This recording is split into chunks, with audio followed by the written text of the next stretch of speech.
But enough of this palaver. Let's get the show on the road. Good morning. Hey, everybody. So Here we go again. You did Hey. it. I was trying not to do any noises. I was going right for the, hey, good morning, everyone. Not the ba-ba-ba-ba-ba-ba-ba. You got to make it sound like you're saying something, but you're actually testing. So it's like, how we doing this morning? Do a roller coaster with your voice. Make sure all the tones are there. Fucking tax day. Oh, it is. Damn it. We had a couple of days reprieve because it was Sunday. Oh, really? And they don't do that on Sunday, which was the 15th. And yesterday apparently was some type of Washington holiday. Some holiday. Yeah, it was something. Holiday. I'm not sure what it was. Well, those guys like Howard Stern like to take a lot of days off down there in Washington. Oh, yeah. Oops, did I mention Howard Stern in there? Whoops. Oops. But today, you have to have your taxes in and postmarked by midnight, people. Really? Or you will pay penalties unless you have filed for an extension. I haven't signed shit yet. No, we are filed for an extension. We are? Yeah. Our accountant has to look into something with our retirement plan. This is where me and Anna are a married couple. Yeah. Like, how do you know that I haven't paid my taxes yet? I know you shouldn't haven't. know that. I know you filed for an extension. You're waiting for information from our defined benefit plan to come through to our accountant, and then we will file. Yeah. You can't use my kid as a dependent, though. I'm sorry. I have been. I'm sorry. You can't do that. You can't do that, sir. Damn it. What was I going to say? The tax day. Oh, someone fucking tweeted me yesterday. I can't respond to everyone. I do want to say that, but I read just about every tweet. I try, right? Our old station for tax day, I got to know if this is true. Oh, wait. And I was lazy yesterday. Which Did you get the tweet? AAF. Oh, AAF? Supposedly they're doing... it's called, because we like this, this Jocktober shit. Of course. Even though it's not October. They're doing something. Yeah, it's right there. Oh, no.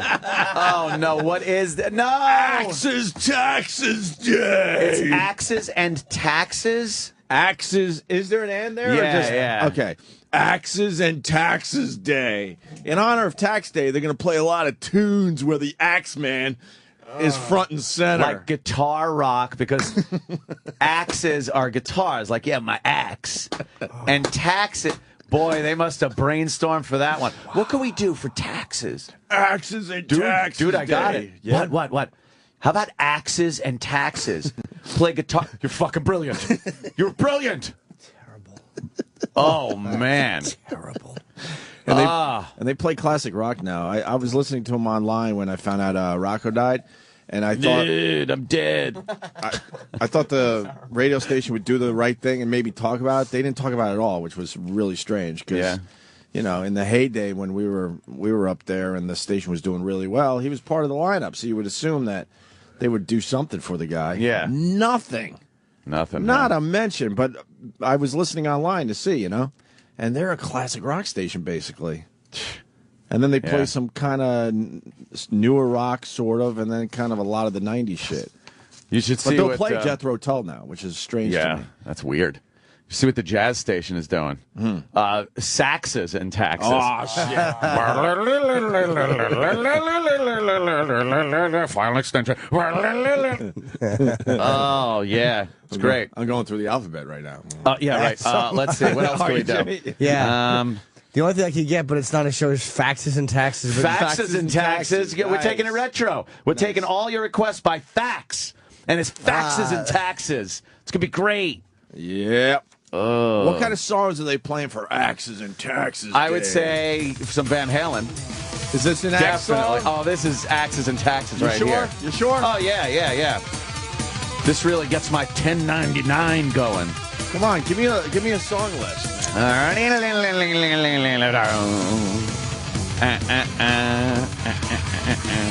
Wait, is this their lineup? Wanted Dead or Alive? Burning Down the House is not an Axe song. Yeah. You know they can't commit because the research doesn't show. No, they can't just do They can't even Axes and commit, Taxes. so they got to throw their regular horseshit in there, like Burning Right. Down the House, You which know, is a it's, great song, by the way. I do like some Talking Heads. But it's not an Axe But it's song. not an Axe song, is right. No. And the Sweater song, is that an Axe song? I think so. And the Cradle Will Rock, that Axes. Fool in the Rain, that's an Axe song. Sweater song is no way an Axe song. Really? What is the Sweater song? By Weezer? Oh, Yeah. Weezer, yeah, Undone. Okay.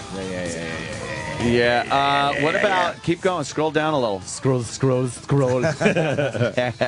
Renegade by Styx. They're playing Renegade I told by you, Styx. they're Talk about the lawman. The lawman's looking. I know. Oh, mama, I can Yeah. Fear from the long arm of the law.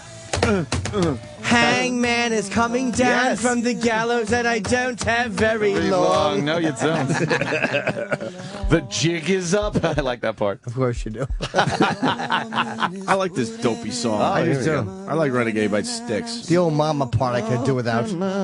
Oh. Oh, the harmony kicks in. Yeah. This is great. Somebody's like sleeping right now, and they're just waking up. They're fucking There's a whistle. Clock alarm. It's like, this is so nice. Nice, gentle harmonies to wake me up. I like waking up like this. They just scream, and now it's rocking. There's the Axe! And here's the Axe. Yeah, man. Yeah. I was part of that world for way too long. Boy, does it stink. Yeah, you're home of rock and roll. God, if I ran a radio station up there, I would just laugh at this. It's ridiculous. I would make all my jocks just laugh at AF today. Yeah. They follow up Styx with Alice in Chains. Rooster, right? Yeah. I like the Rooster. And then Low Ra Duh. I'm hearing that song a lot lately. Is that part of a soundtrack or something? Must That's be. what I know of. I've been hearing Low Rider a little more than usual. A little more than the usual. Take It Easy by the Eagles. Yeah, man. Wow. This is fucked up. You want to scroll a little more scrollage? Well, scroll. Let's go with this song for a second. Yeah. Where's the axe in here? A little bass. Are they taking a break from horn. Yeah. Yeah. Wow, AF is a completely different animal. I told you, look, No Sleep Till Brooklyn into Magic Crazy. Carpet Ride. What? Steppenwolf? I wouldn't mind that. Yeah. That's not a bad segue. But, you Very know, strange. Weird. When I was coming up in music radio, you would never do Beastie Boys into Steppenwolf. No. You wouldn't even dare to That'd do be that. crazy. Black Betty's in there. I'd like to bring back. Is this an axe song? This is. Let me hear when it kicks in. I love when they just used to make. What fucking, instrument is that, by the way? That's like an echoplex. That's turned all up. it is, right? Yeah, I think it's like one of their wacky effects turned Well, what up too loud. instrument are they playing through that? I think it's a guitar. Oh, wow. Jing, jing, jing, jing, jing. Yeah. You used to take those an echo.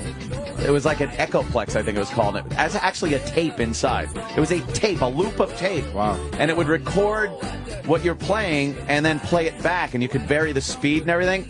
And it used to be able to make it feedback and go like jung jung jung jung jung jung jung jung jung. That's kind of cool. It was pretty creepy, but yeah, real tape. It was Not many fucked up. bands use that effect. No, Or my brother used used to have them. one though. It was pretty fucking cool. You could open up the thing and just see this piece of tape spinning inside. Right. And then the Leslie, see that keyboard? You hear that? Yeah. Wah, it's like a Leslie cabinet. They used to have mechanical things for things that are digital now. It was a speaker inside a cabinet that literally spun around. You know, so it would give you this Doppler effect of like a wah kind of a sound. It's weird.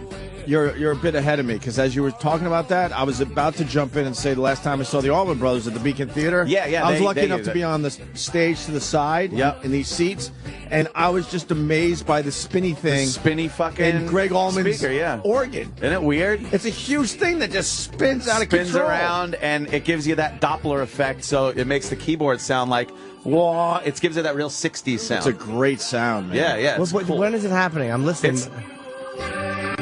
You can hear it going like wah. Right there. It's not so much during this part, but there's some songs where it's like crazy. What's his name? Who used to play keyboards? Was it John Lords? That was a keyboard player for like Deep Purple or something. But Deep Purple used to have it a lot and shit. Allman Brothers, absolutely. Really cool though. Axes'n'Taxes, all right. Axes'n'Taxes. Are they having any special programming, or is it just Axes'n'Taxes where they every once in a while play a song that has an axe in it? I'd love to hear their production for it too. I bet it's Axes'n'Taxes. Can we get some production elements from that'd be great. WAF, the station that used to rock? Yeah. Wah, wah, wah, wah, wah. Any other radio stations doing special shit for tax day? They gotta be. Remember when we broadcast live though outside the IRS? The post office. It was outside the post office for tax day with AAF. We were talking to people like, hey, let's talk to Bob here. He's doing his taxes. He's coming in. How do you feel about your taxes? Oh man, it sucks, you know.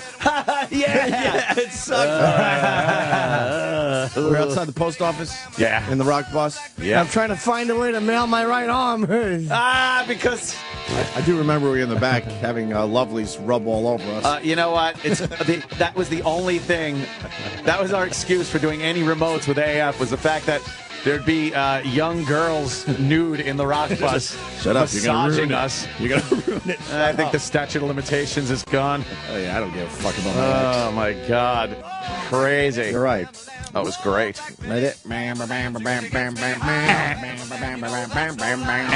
Is this axe?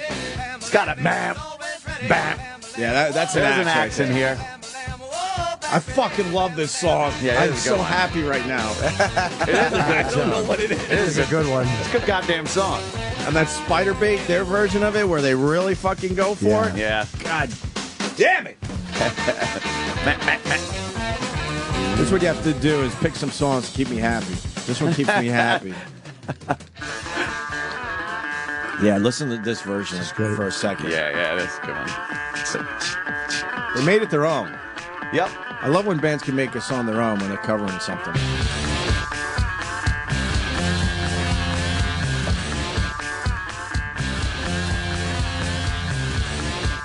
This is another song that movie trailers use all the time now. Good. Yeah, it's a go-to song.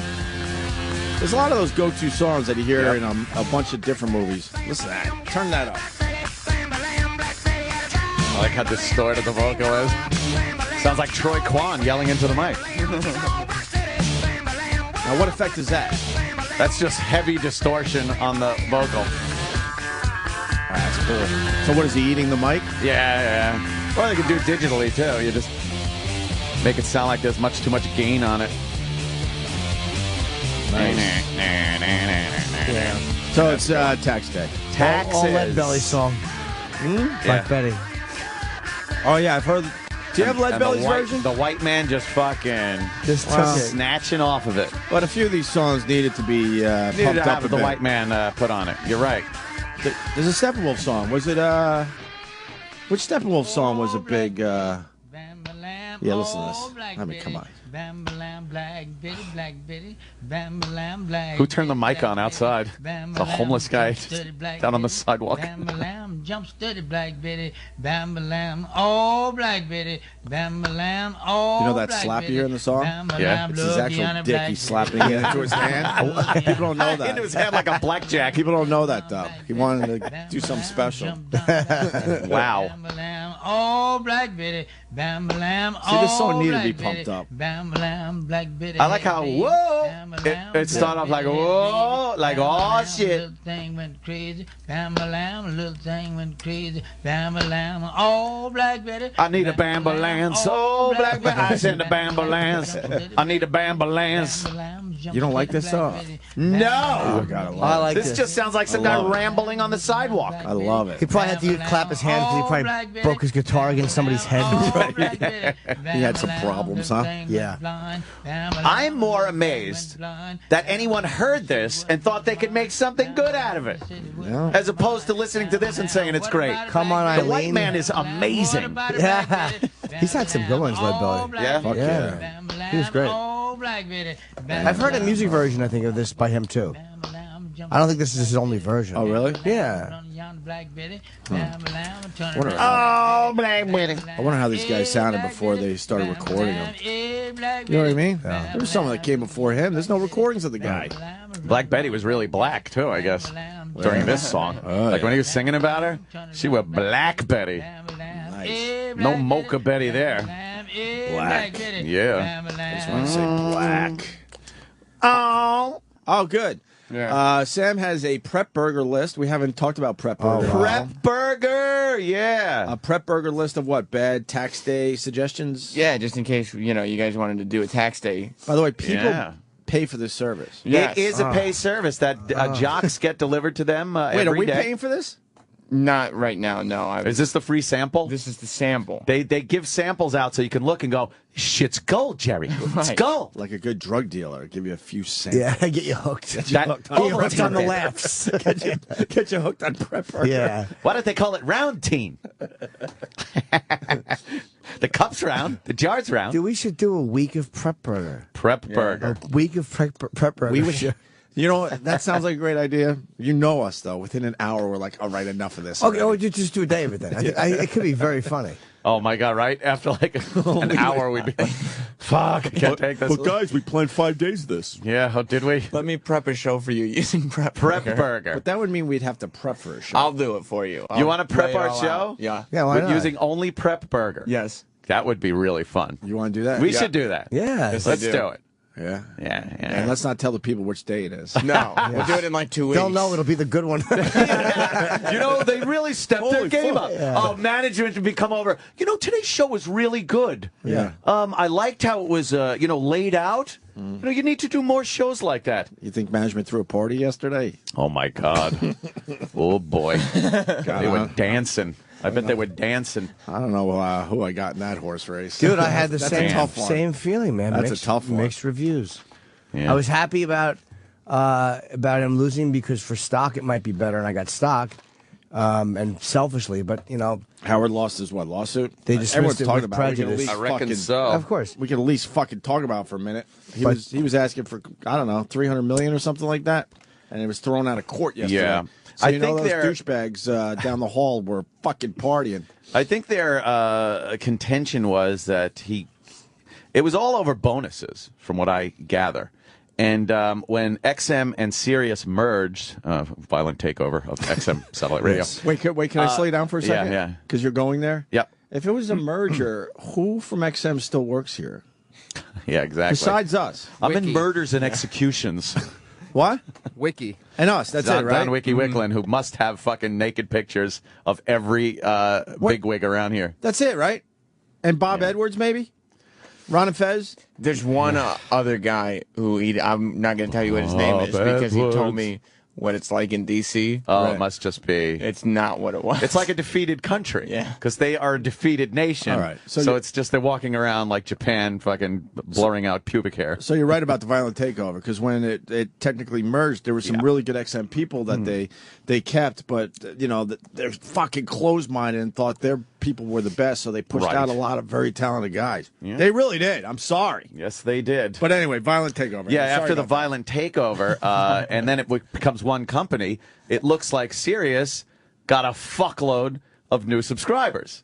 But they were actually the XM subscribers that were kind of, brought in to the fold. Right. And I guess Howard's contention is that, hey, those are new people.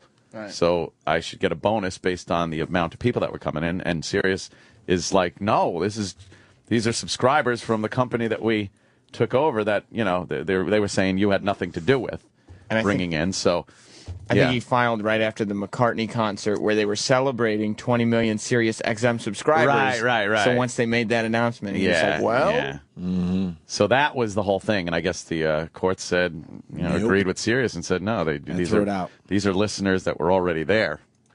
Yeah. The merger. Merge. Oh, God, stop it. All right, back to PrepBurger. Oh, PrepBurger. These are ideas for tax day for some radio stations out there. Because I'm the tax man. Isn't that Voss's music? Didn't he used to come on? No, he used to walk on to Used to walk on Paperback Writer. Why That was Paperback it. Writer? Well, that was what Bonnie made a great joke. She said it's so ironic because he's never read one. He's not well read. That's funny. He's really not well read. Tax man. Certainly not. Because I'm the tax man. Yeah, I'm also the axe man. Yeah. Oh, nice. I like that. I fit it in. I shoehorn it in. God, the Beatles are great. Dun, dun. Oh, my God. Be thankful I don't take it all. Yes. Take it all. No Buffett rule. No Buffett rule. Ooh, Ringo. Did you hear that? That was him. Oh, yeah. He's fucking kicking ass on this song. Wow. And he doesn't want to sign autographs anymore. Oh, fucking Ringo was rocking on this one. How did Ringo ever do? Oh. Sit there shaking his dumb head while he's fucking playing. Now I'm going to have to hear from the Beatle people. What a dolt. He stepped in the fucking best shit Ever. Every day he should jerk off from fucking looking at Pete Best's picture. I can't believe it. I can't believe I was one of the Beatles. Yeah, neither can anyone else. Nope. The genius of fucking Lennon and McCartney and Harrison, fucking too. Harrison, yeah. Harrison, too, man. And the old beat keeper. Well, and then there's rumors that when he went home, some things happened in the studio. Oh, well, later on with There's some of the more rumors. complex albums in Sgt. Pepper, they listened to his drum tracks and like, get this shit off. Could we get a real drummer in here to spice this shit up? Ringo would be like, Put a run in there. I'm going home. I never realized listening back how good of a drummer I was. I listened to the tracks and hear fills I don't even remember putting in. They would make sure he left early, and they would lock the door, throw away the masters, and start over. Wow. There's rumors. There's rumors. Rumor had it. Rumor had it. Lionel Richie owes $1 million in back taxes. Yep. Holy shit! Talk about the tax man. Yeah, they're coming for Lionel Richie. Hello. I do like that song. Is it me you're looking for? Yes, it is. It is you we're looking for. Yeah. Give us our money. Pam Anderson, $500,000 she owes in taxes. Oops. $500,000. Oops. She got to cough up so it could be used stupidly. Oops. Yeah, true. So true. Hey man, we were doing Axes and Taxes, and now we're fucking not Axes. You like this, Jeff? Fuck yeah. What do you mean, fuck yeah? I'm filling out my new 1099. Did I pay my taxes? Hell no.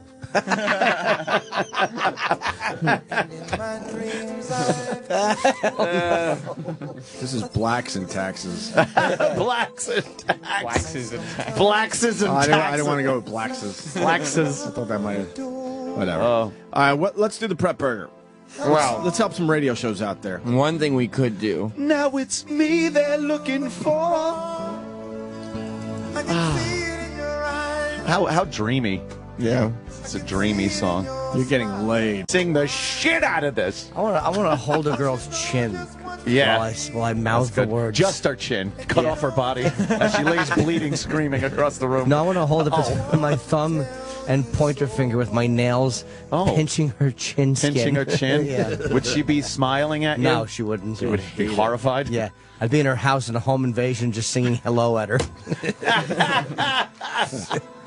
This is a good one. All right, let's do this. Playhead. What do you got for the radio shows out there? Well, today you could broadcast from the post office and offer tax survival kits, Oh, that's good. Some swag? Pepto-Bismol, aspirin, and the name of a good lawyer. That's great.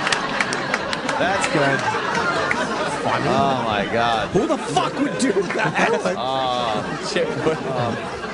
Guys, yeah, I'm a little worried about the Pepto-Bismol, actually. If we could just say bismuth, that you're using a generic bismuth, because we couldn't get a buy from Pepto, and we don't want to okay, I'll get back to you on this. Oh, God. All right. Shut up. Get an old white refrigerator, paint it like a 1040 form, park it on a flatbed truck in front of the post office, Yeah, motherfucker. and allow people to take swings at it with a sledgehammer. Yeah, guys, we ran this through legal. It's a little dangerous with the sledgehammer, so we're actually going to take a Nerf dart gun and let people shoot it with that, but everyone has to wear goggles.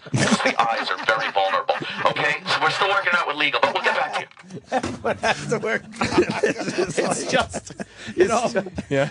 I want to laugh along with you. I know, but it's so it's sad. too true. Because it just brings back too many memories of shit they've told us. But you're implying that they'd something- ruin it. Yes. That is something they would actually tell you. Of course it is. Oh my God.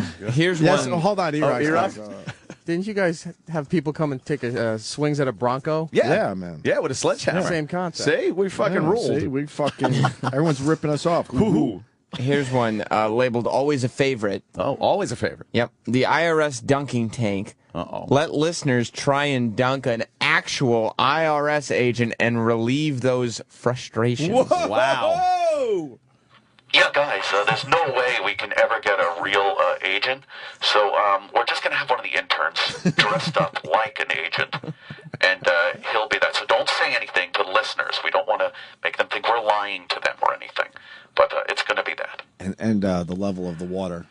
Yes, the level of the water cannot be over the intern's head, and we're not even sure we can use it. I don't know, we might have to scrap this whole idea.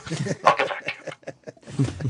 They would make it like waist deep or something. Yeah, it just ruin they just everything. suck. They can't just do something. Where are these guys in this building? I want to punch them in the face today. This one is one we'll have to run by Yes. the lawyers. Uh-oh. WXXX, in our case, it would be the Opie and Anthony channel. Right. Got Right on. our refund and blew it on you. Station personalities armed with a leaf blower full of dollar bills blow money through open car windows of folks waiting to drop off returns at the post office. Wow. That I don't like at sounds all. Cool. Look, this could start a riot.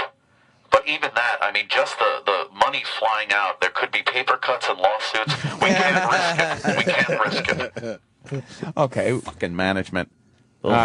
If you have a Po Folks restaurant in town, Po Folks? do a special tax day remote offering cheap food for poor folks filing. Po Folks. Is that a name of a real restaurant? I guess. Or is it just like Red Lobster? Oh, there's. Yeah. Red Robin? Set up a typical spin wheel and put cash amounts on it. Listeners show up holding a completed 1040 to play.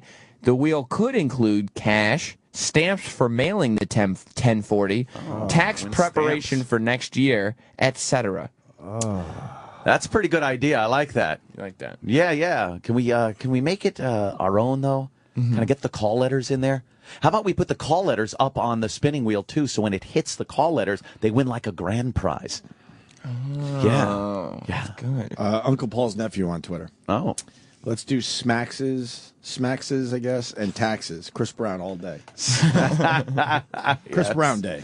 Oh, God. Any more, Sam? Yeah, shirt off your back day, since, it's tax day and you got to pay, do a clothing drive. A clothing drive. Nice, warm nummy is what it says here. Mm-hmm. Nice, warm nummy. Nice, warm nummy. Mm-hmm. What is that? I don't know what that is.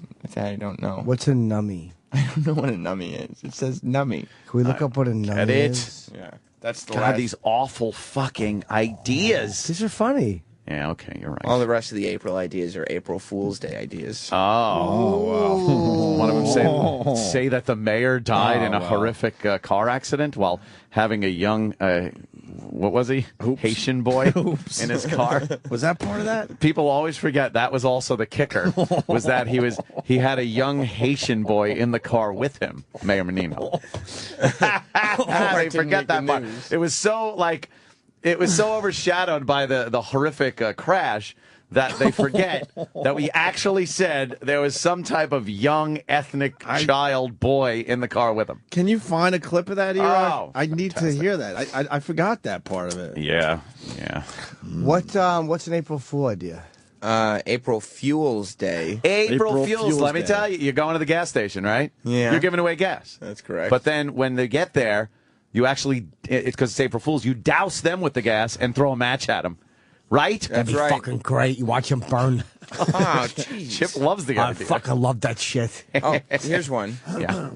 Announce the time 1 hour later than it really is. In parentheses, if it were a weekday, you'd have a lot of missed showers.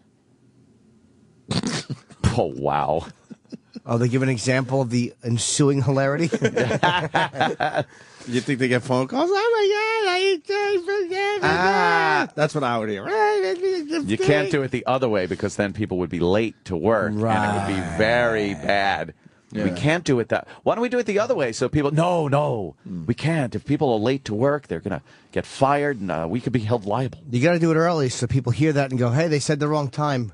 Yeah, exactly. So they look at their own fucking clock and watch and go, no. They're digital clocks. Yeah. They're never wrong. Change the alarm clock. You still wake up on time. It's not a bad idea, though. A lot of blacks would be on time for once. Oh, shit.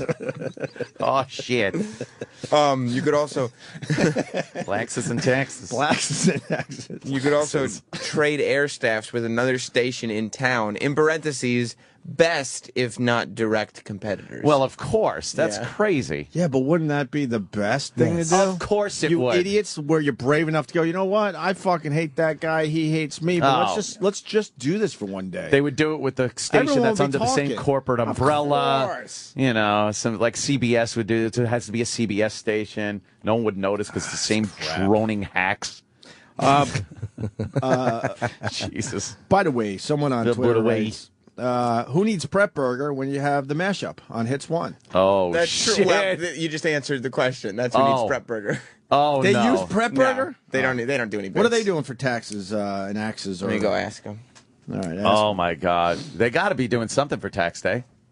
Yeah. Right? They seem like the type of fun show that would do something for tax day. Of course. Yeah. What are we doing for tax day? This.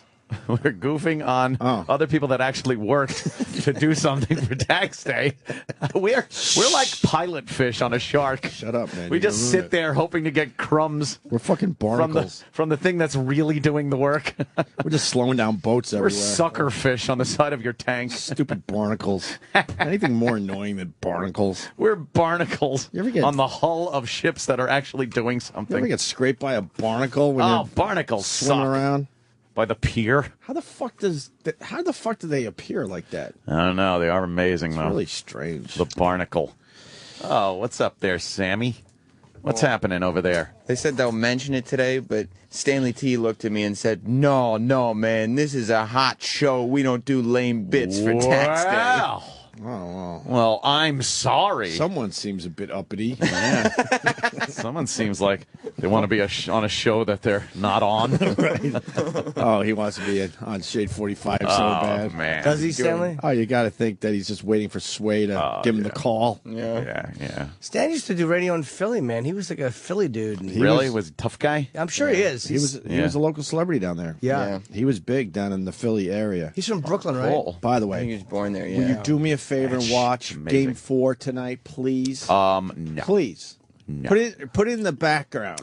No. The Penguins fucking Flyers game tonight is going to be, dare I say this, epic. Yeah. Epic. I don't like using the word epic often. A lot of people overuse the word epic. It's going to be It's epic. the new literally. It's going to be an epic game. Yeah. Doesn't matter if you like hockey or like any of those teams. It's going to be a sick hockey game tonight. Please watch. Oh. Please. Jimmy, would you watch hockey? I use epic at the wrong time. Uh-oh. Oh, what happened? What'd you do? I don't mean to. I'm like, hey, where'd my epic socks go? I'm like, what? Epic socks.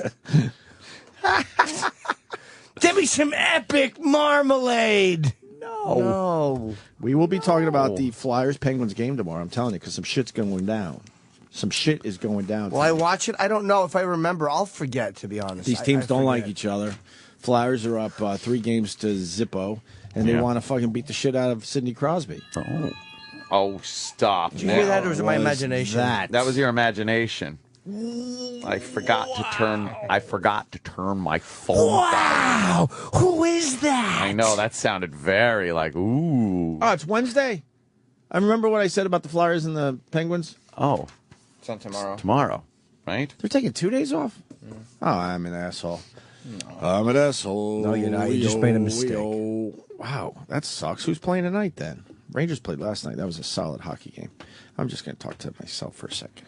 I saw the game last night. Rangers shut out the Ottawa boys 1-0. Oh. It was a really good hockey game. It looked like they were going to come around in the fourth thing. That game's tomorrow? Yeah. Coyotes Blackhawks is tonight. I don't care. All right. Yarg. Do we got Club Soda Kenny singing a song or something? What Yeah. is this? I hear there's a new. Because I want to take a break because I want to get to Bob Beckel. Good old Bob Is our Beckel. food here yet? Where's the talking about our food? I don't know. I'm hungry. Damn hungry. What did you do last night, Jimmy? Nothing. I went down to the cellar. I didn't have a spot. I'm such a dummy. Why? Why are you a dummy? Because I thought I had one. Oh. I'm so stupid. You guys want to learn something about the Barnacle? The Barnacle. Sure. Do you? Yeah. This is something I did not know. What about the Barnacle? It's Megan. We like Megan. She calls from time to time. She's from the D.C. area. Megan. Hi, guys. Hi, Meg. The barnacle has the longest penis in the animal kingdom relative to its body size. Where is the fucking penis on the Barnacle? Yeah. It's 43 times its body length. So they can't move, so it has to, stick way out and go into another barnacle, and they're hermaphrodites. Ew. And they're hermaphrodites? What? Yeah. Wait, you missed the best part. They're hermaphrodites and they do what? So they can fertilize each other, because, one will send out its penis to the other, and it'll send its penis back. Does barnacles like to suck each other's cocks? I guess you could look at it that way. How much would it suck to be a barnacle on the bottom of a boat and another barnacle sticking its giant penis in you? Yeah, especially one you don't like, and it's reaching over 3 hot barnacles, so fuck you. And you got to think there's one lonely barnacle. The barnacles on the outside are waiting for their penis. Where's his penis? Right? Right? Oh, that thing sticking out is the barnacle dick? Barnacles are awful. But they got big dicks. Yeah. Look, it has a head and everything on its penis. Yeah. Where's the balls? Probably cupped in the barnacle area. Really? Like the barnacle sac area. There's no room for a brain if you got a penis that big. That's right. You don't need a brain with a cock like that. You just swing it all over. You're really the king of the ocean. Oh, that's so true. They just hang out on the ship and drag their big dicks all over the water. So they just shove their big dicks into each other? They're big barnacle dicks. That's why they get on a boat so they can just go from fucking hub to hub and show their big cocks off. And what about the barnacles on the outskirts? Are they just opening up their bungholes waiting for their big dick? There's going to be some lonely barnacles on the outside. What? I said they're not monogamous, so, they can just wait their turn. But do they fall off the ship or something? No, man. Their barnacles are a motherfucker. But how do they pick up play? They just get born on the ship and stay there like assholes? I don't know. There's people that make They're larvae, and they settle, and then they attach, and they grow. Where do they settle? How do they what if I had a barnacle on me? That would suck. There's companies that make good money scrubbing barnacles off the bottom of boats. Oh, imagine they getting scrubbed off dick first. Like you're minding your business and your big dick gets hit by some guy in a scraper. Yeah. Wow, I did not know this. That they have large penises. 43 times the size of their body, huh? Yeah, but they're all length. They're not girth. Who is the tiny penis in the animal kingdom? Yeah. Oh, relatively speaking, or literally yeah. just the barnacle. I think gorillas have pretty small ones relative. You don't have to explain. Barnacle. Yeah, I need to know who has the tiny peener in the animal kingdom. And why did they say it's 50 times or 40 times? Who said it's 43 times? Exactly. We're not going to measure ourselves. We'll trust you. And it's got to be give or take. Who's the scientist who's fucking on fucking barnacle dick measuring duty? Right. How do you get that gig in the scientist community? Oh, yeah, they go on whales, too, right? Opie's brother. Huh? I thought it was Opie's brother doing that. Well, my brother is a marine biologist. He certainly could. He'll probably text me way too much about the barnacle now that we mentioned it. He likes to do that. They measure. Who's got 2 inches? Gorillas. Gorillas have 2-inch cocks? Yeah. Wow. So they're so aggressive and ornery. And there goes that theory then. Wow. Oh, jeez. Yeah. 2 inches? 2 inches. Aww. 2 inches of love. Did right you say there. Now you know why they're so fucking angry? Yeah. You said it already? Yeah. Oh, Those okay. ornery, cranky animals. Right, yeah. Look at them. Just all embarrassed. And that's why that's why they get on all fours. They don't want anyone checking out their tiny penises. They're trying to hide it. How embarrassed was King Kong as he was climbing the side of the building, and every floor people were going, "Aw, look at this little dick." Aw, aw. He had to hear that 110 times. All right. Yeah, right. Thanks, Megan. 2 inches. We learned All about right, the bye, barnacle guys. penis today. Yeah. Sam, I hope you get a call about that when you do. What did we learn? Better. That's probably so they can't rip them off in fights. Oh, man. Because they go for like apes and like I know Oh, chimps right. go for balls and stuff. Yeah, They're yeah. vicious. So the dicks are probably all fucking frightened. Yeah, they're all constantly scared. Yeah. Sucking in. Nobody wants a big cock in the fucking gorilla community because Oh, that's man. the target. Yeah, you just grab it and rip it off anyway. Yeah, around the water cooler. It's crazy. You heard what happened? Yeah. Well, If you were in a plane crash, dick ripped off on the side of a mountain, and you had to eat your pal's balls to survive, would you do it? Eat your balls. Like the crash was in such a bad way that the only thing left was his balls. Would you eat them to survive? Sure. Yeah, even if help was on the way. You make believe you don't see the helicopter. Yeah. This is fucking pretty cool right here. What happened? I guess they're taking the shuttles. shuttle Yeah. to the Smithsonian. Oh. So I they're heard we're flying getting it. one. Are we? We might get one, right? Yeah. So they're flying it on top of a 747 from the Cape up to Washington. That's pretty fucking cool. Piggyback that thing. Wow. That is. Who thought that would work? And it did. How did that not blow Who off? fucking thought that would work? I just don't get it. It's just too much weight. That's heavy. I don't understand. When you look at a flight. fully laden 747, you think, a lot of people in there. That's got to be heavy. Nah, you could just strap a space shuttle to the top of it and fucking... Where is it? When does something become too heavy to get in the air? Oh, man. I don't know. Obviously, based on the That'd be engines. amazing. but Yeah. Can we continue to just make powerful engines Like bigger and bigger. where we're flying some crazy ass shit in the I'm air? sure there is a point where it becomes too big for even a bigger wing. It's going to suck if it Comes blows like- off. It blows off. Imagine if they just put it there, they didn't nail it down or anything. Nail it down. Like, even if they did nail it down, why is it nailed down? Is there a guy in the shuttle? I doubt it. That would be great. Why? That'd be the That'd coolest be a thing cool ever. ride. Just be like, wee, I'm in the shuttle. God, I mean, this country needs money. Some asshole would have paid $1 million to Shuttle rides. to sit in the shuttle as they're bringing Yeah. it to the where? Oh, Washington. Yeah, yeah. Smithsonian. I I'd hear love we're to supposed to go get in one there. on the Cool. Intrepid. Oh, the Intrepid Air and Space Museum. Where's that, here? Yeah. The big aircraft carrier down on the west side. Right. Why is it so slow? Was there fucking traffic in front of it? Take off.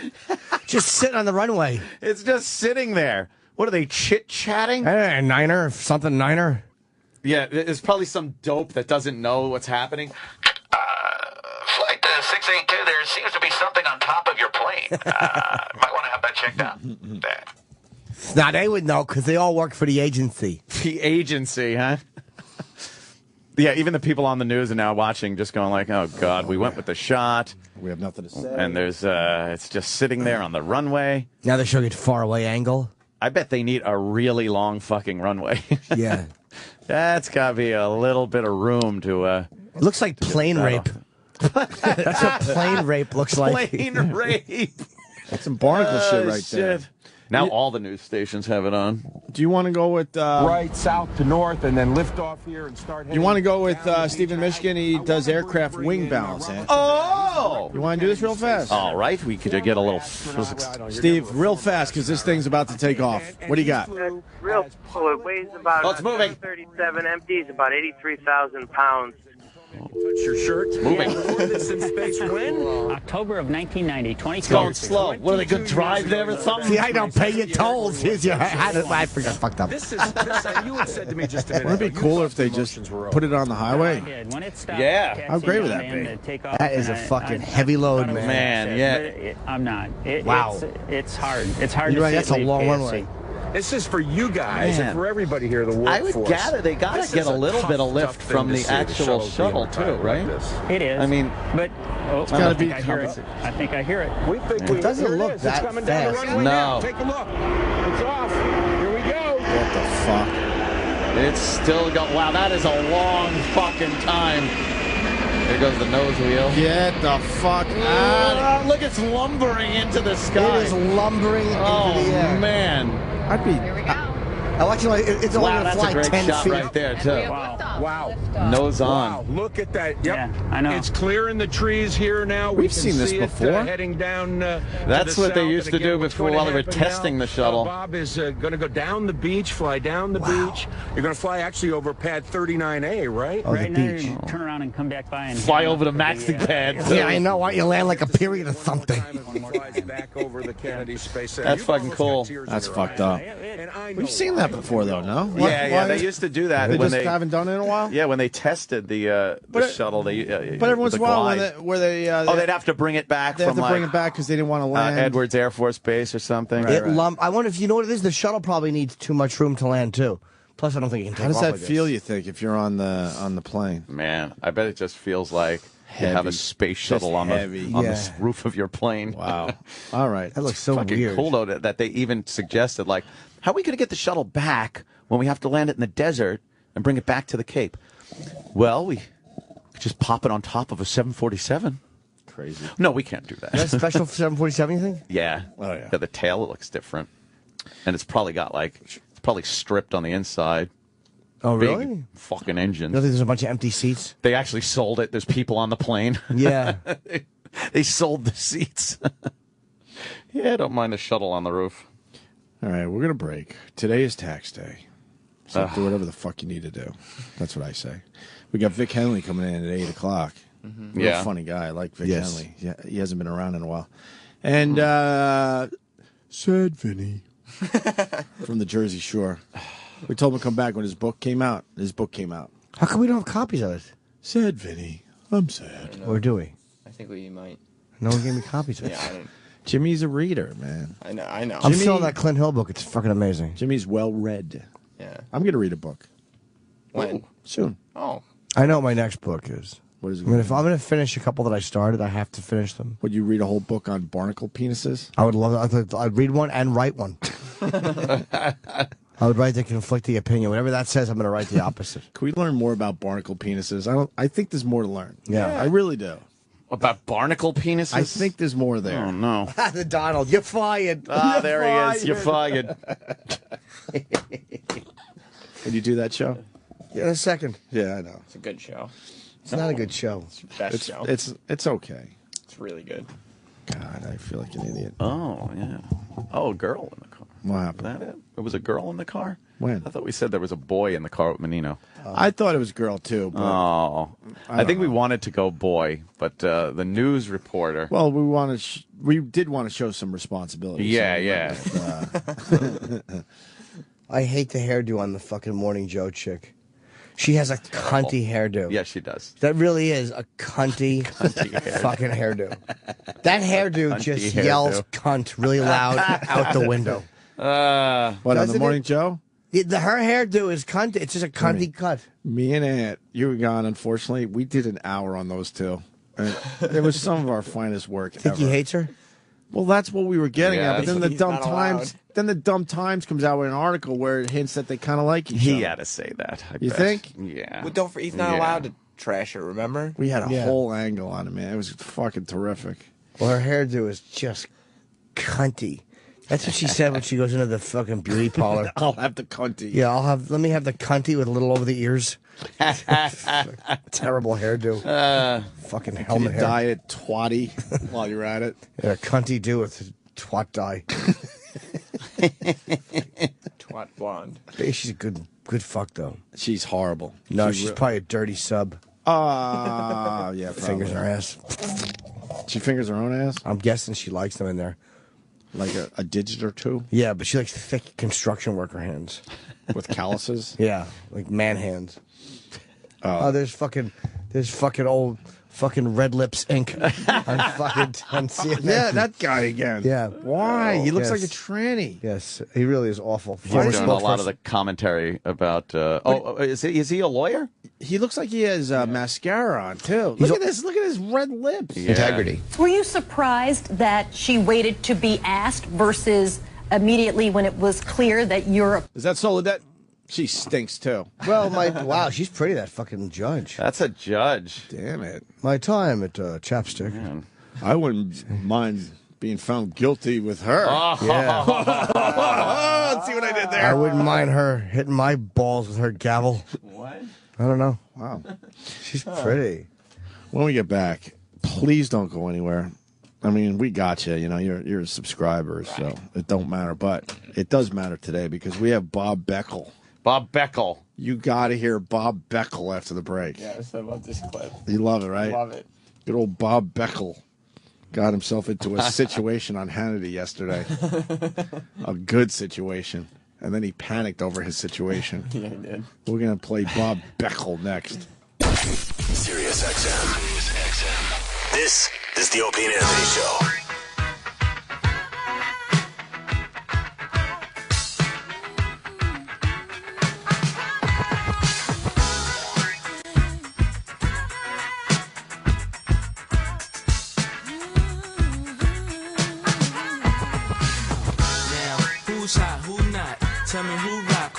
I love when they put a little nigga in it. Oh, gee. What? What happened? Yeah. That's what's going on here, right? Uh-huh. GGA. They take a song and then they, You start hearing the beginning of it and you're like, oh, this is that song. And then you're like, oh. And he's saying it too, so I can say it. Of course. It's in the song. It's part of the rules. Is that the rules? They're always changing. In person. The Negro. I guess that's for tax day, E-Rock. We don't need your sweeper today. Flaxes and taxes. Flaxes and taxes. That's what we're doing today. Stupid morning mashup. Sorry, they were walking by the studio. I want their job. What do they So do? easy. It's so... They just wander around. Yeah, they just walk around. You gotta go to their show prep. It's so it's easy. like school. They're like the people at school that were done with their classes. Yeah. And they just they're just ready to graduate, so they just walk around. Stanley T, what's up? He didn't hear you. Why ain't he walking with the rest of the cast? He's probably mad. Yeah. I'm mad today. I'm mad. He's giving us the love. Yeah. Give us some love. You're giving him the devil horns. It's the easiest. So, that's the white thing to do. It's the easiest job here. Well, we have 3 hours of radio to do today, right? 3 more, yeah. 3 more. They're not even going to talk the amount we just did. Oh, my God. In the first break. They do For maybe, the whole week. They do maybe 15 minutes an hour of talk. Maybe. And they do 3 live hours. Can we do a tribute to the mashup and do a show based on their show so we could just talk for a couple of minutes? And I think that'd be fun. See, technically it's a 6-hour show, but What? which 3 live hours and then just replayed on the same day. And they make believe that no one notices. That's right. Oh, I see. Let's get to Bob Beckel, please, because we got a lot of people coming in today. We got Vic Henley, very funny comic, and Don Henley. Vic. Oh, that's different. And we also got Vinny from the Jersey Shore. Vinny? He's a pal of ours, and he's got his new book out. So he's going to help some people out there. Control the Crazy is the name of his book. He's probably listening to us right now because he's on his way in. Well, and on the cover, he's standing in a peaceful, hands folded pose in the street while there's a blurred vision of traffic around him, which probably symbolizes craziness going on around him while he remains calm. You think that represents the crazy? I think so, sure. I would have represented the crazy differently, I think. Me too. A guy banging a fat chick. He's crazy. You want to hear Bob Beckel? I want to hear Bob Beckel. Bob Beckel. You've done Hannity with Bob Beckel? A few times. Hannity, Red Eye, I did with Bob Beckel. You know the Bob Beckel? Yeah. Oh, yeah. I like Bob, actually. I didn't think I would, but I really do enjoy Bob Beckel. Yeah. He's a fun guy to chat with. Yeah. Okay. He's a boisterous bullshit bastard. Oh, that guy. Kind of has like that John Candy, Chris Farley type thing. Yeah. Yeah, he wears the suspenders. Rotund. And he's a Democrat. Yeah. But he really has a unique little take on things. And he's batshit crazy. He used to be a raving alcoholic. Right. Oh, really? And drugs. He's talked about it. He's talked about his past. He was, who was he with? Jimmy Carter or something? Who the fuck was he with? I don't know. He was with one of the Democrats there. He was like working for, not sure. Let me see what it says. Who was he working with? Career. Oh. Campaign manager. Oh, Mondale. Mondale. He was Walter Mondale's. He worked on his campaign. Yeah. Well, that didn't work out too Campaign well. manager for Mondale. I don't remember hearing President Mondale. No. Oh, Walter Mondale. He got wiped. 49 states to 1. They lost. No. Mondale Ferrara. Yes. Lost to Reagan. But that's Bush. impossible. There's states where they wow, really? They even lost Mondale's home state. I don't remember which one they won. Yeah, that was what they call the landslide. They were scared of the broad. Landslide election. We weren't ready for the broad. No, especially not Geraldine with her shady husband. Why was Those Walter dealings. Mondale? Was he like a real liberal? I don't remember much about him. Yeah. Okay. America had just come back. It was 4 years of Reagan. So America had just come back from the fucking Carter administration where we were the laughing stock. We were powerful again. Reagan restored some pride in the country and shit. And then you get this guy who was another Jimmy Carter. Wow. And people did not want to have it. It was Dunsky. That's amazing, 49 to 1. Yeah. Because this election coming up is, me and Ann were talking, it's going to come down to just a couple swing states. That's it. Didn't he say he was going to raise taxes too? Yeah. Mondale said, "I'm going to raise taxes." Like he was honest, and they punished him. He told everybody, "Don't tell the That truth." honesty and shit. we bitch all the time that these guys aren't honest. Well, I guess when you are honest, that's what happens, right? We got to play the Mitt Romney clip trying to convince people that he is funny and he pulls pranks. Oh, I can't stand Mitt Romney. Please find that clip. I forgot about that. Oh, right. Yeah. Because he's talking about SNL. Because there's rumors that he might do SNL, but I don't think that's a real They asked him who's possibility. funnier, him or Obama, and he's like, I don't know. I don't know. I haven't heard Obama being funny and anything like that. He goes, but no, people don't really know me either. I'm a funny guy. The pranks I pull with the pranks he pulls with his friends. He was talking about. Imagine how great they are. Imagine you at the cellar with your boys at the table, and you talk Mitt about Romney sits down, and everyone goes, "Whoa, look out! Here comes the heavy guns." You talk about the pranks you've pulled to kind of show everyone at the table how funny you are. But imagine if he had the best ones. Like you say, I was sitting there with Keith, and Mitt sat down and said, "One time I had one of these." He pointed at Keith. "Pretend to be my neighbor's new neighbor." Oh, I put a bunch of them in there. I said, "Go over, introduce yourself as the new neighbors." Some girl falls asleep at a party, he writes cunt on her head. He's a crazy guy. There's a lot of pictures of Mitt with his cock hanging out by his friends' passed out mouths. Teabagging, putting his ball bag on the bridge of their nose. He set moose shit on fire on people's fucking cabin steps. On the steps. Knocks on the door and runs off. Yeah. Except he would do it really bad. Like he would set the front door on fire, and when they came out, just throw dog shit at them. He got it wrong, but he did it meaner. Oh, shit. Use a lacrosse stick. But wait to hear the clip. Try to convince people that he's funny. Yeah. It's horrible. Him and Obama. Not funny. No. Not even close to funny. Obama's a geek, and he's just a fucking out of touch. He's a nerd. We've said it a million times on this show. Obama is a nerd. Obama's a nerd. I don't know what category, but Romney falls into this fuddy-duddy category. Thinks they're fun. Thinks they're funny. Yeah, I don't know. You know what? It gets me every time I read on Twitter. I think somebody didn't like Ricky Gervais's tweets about being on the show and the dicks on chicks and shit like that. And she wrote "Oh, the language, enough, bye," and unfollowed him. And then her profile on Twitter was love, fun, laughs, and having a good time. It's no, you fucking don't. Shut the fuck up. You're the fuddy-duddy that everyone hates being around. You think you're funny and fun, but you're not. You're just not. Funny, really? So Gervais says something funny, but it not your cup of tea, and you're well, you had to write bye. Well, you had to be heard. Yeah. You couldn't just go. Just go. But boy, I bet you're a fucking genuine pisser. What a load of laughs you must be. And you see that all the time. People, you know what? That's not appropriate. And then it's love joking, love having laughs. Oh, you really don't. You're dull, unfunny, miserable, and fucking your friends hate you. All right, dude, I'm trying to change. Jesus. It's getting uncomfortable in here. Bob Beckel, everyone. Bob Beckel. This is what happened with Bob Beckel on Hannity yesterday. A curse word. God, if you haven't heard this yet. I've not. Oh, wait. Here it is. Fuck it. Head Start is a failure. You don't know what the fuck you're talking about. Whoa, bleep. What are you doing? Failure. I just can't stand.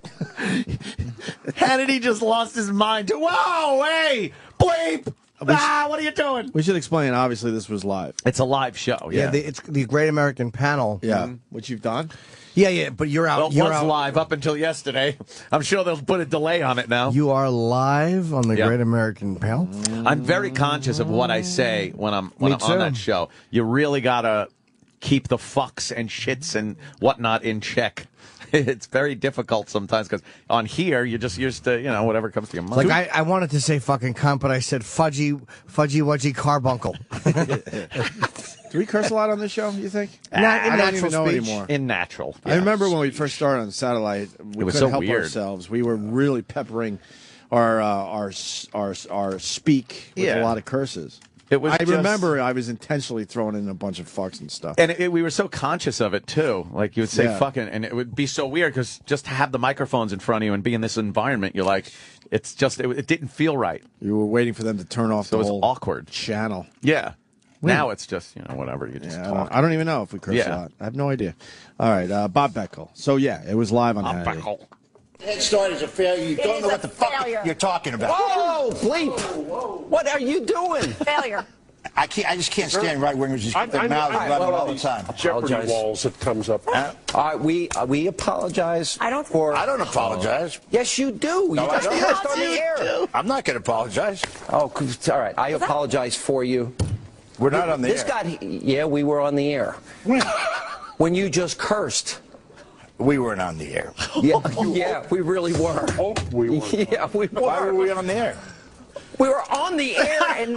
Why are we not? Oh, my God. What the fuck is that? He doesn't know. See, the thing is, Bob, you got to relax. Like, that's the type of thing that nobody thinks you're trying to be dirty when you slip and say you don't know what the fuck you're talking about. It's a heated discussion. Yeah.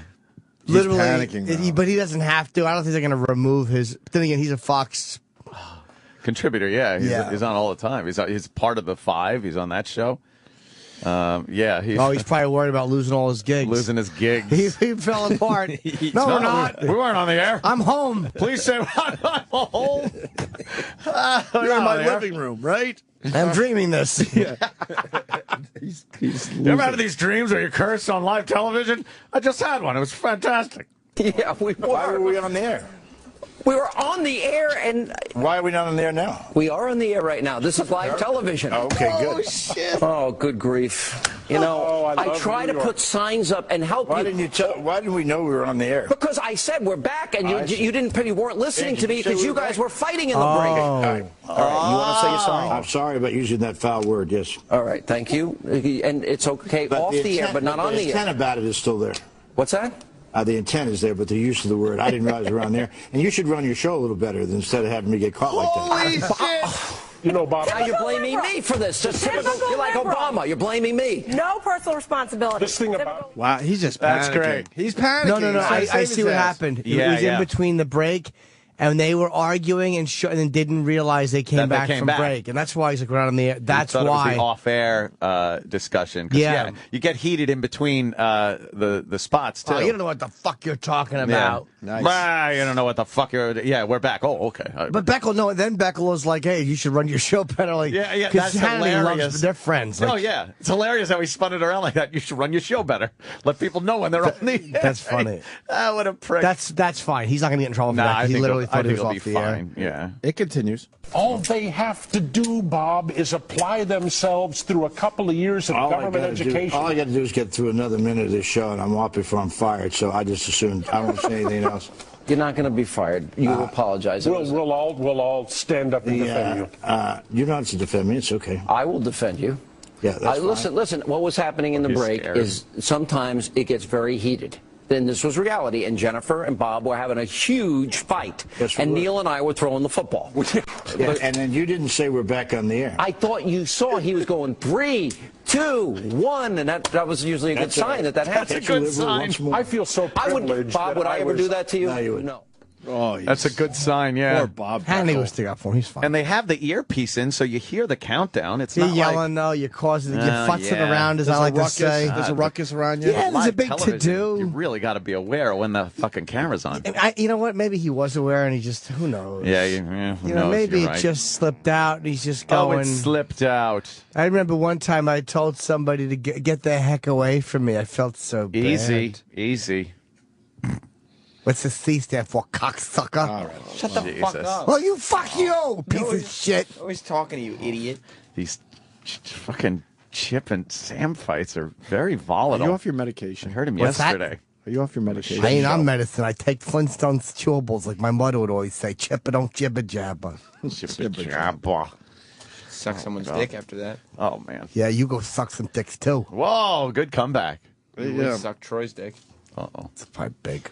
How do you guys feel about lesbos? I don't know. I think a lot of people do like the lesbian. Are you a fan of the lesbo? Well, lipstick?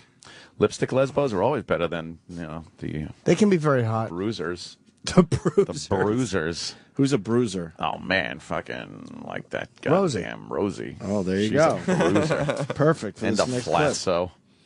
Yeah. Is she a flatso? A flatso, yeah. I had to explain flatso on Twitter again. It's so fucking perfect. It's, if you're a fat chick and you got big tits, you could be like, well, at least I got big tits. Right. But if you're fat and have nothing, you're a flatso, and it's not very attractive. No, not at and all. Rosie is a flatso. Is she? Yeah, very bad. I don't know. She's not, though. What? She was trying to... Uh-oh, what happened? Nice. Oh, Why do I know this shit? What are you going to do? You're going to fucking... Here Why do comes I the know this bus. shit? Just toss No, yourself underneath it. Well, I was watching the behind-the-scenes Oprah shit because of Elo. She had a little reality show on that Owen. It was the only reason to watch Owen. That's sweet. It was the only reason to watch. Sure. Is she off Own now, totally? Yeah. And this Rosie would show up at staff meetings with her writers and stuff, getting ready for that show that failed miserably, and she refused to wear a bra. Oh, God. I don't think I'm going to be thrown under the bus for this because it's just so fucking gross. No.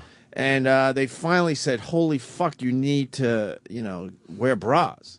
Maybe you can find a clip of this, Sam.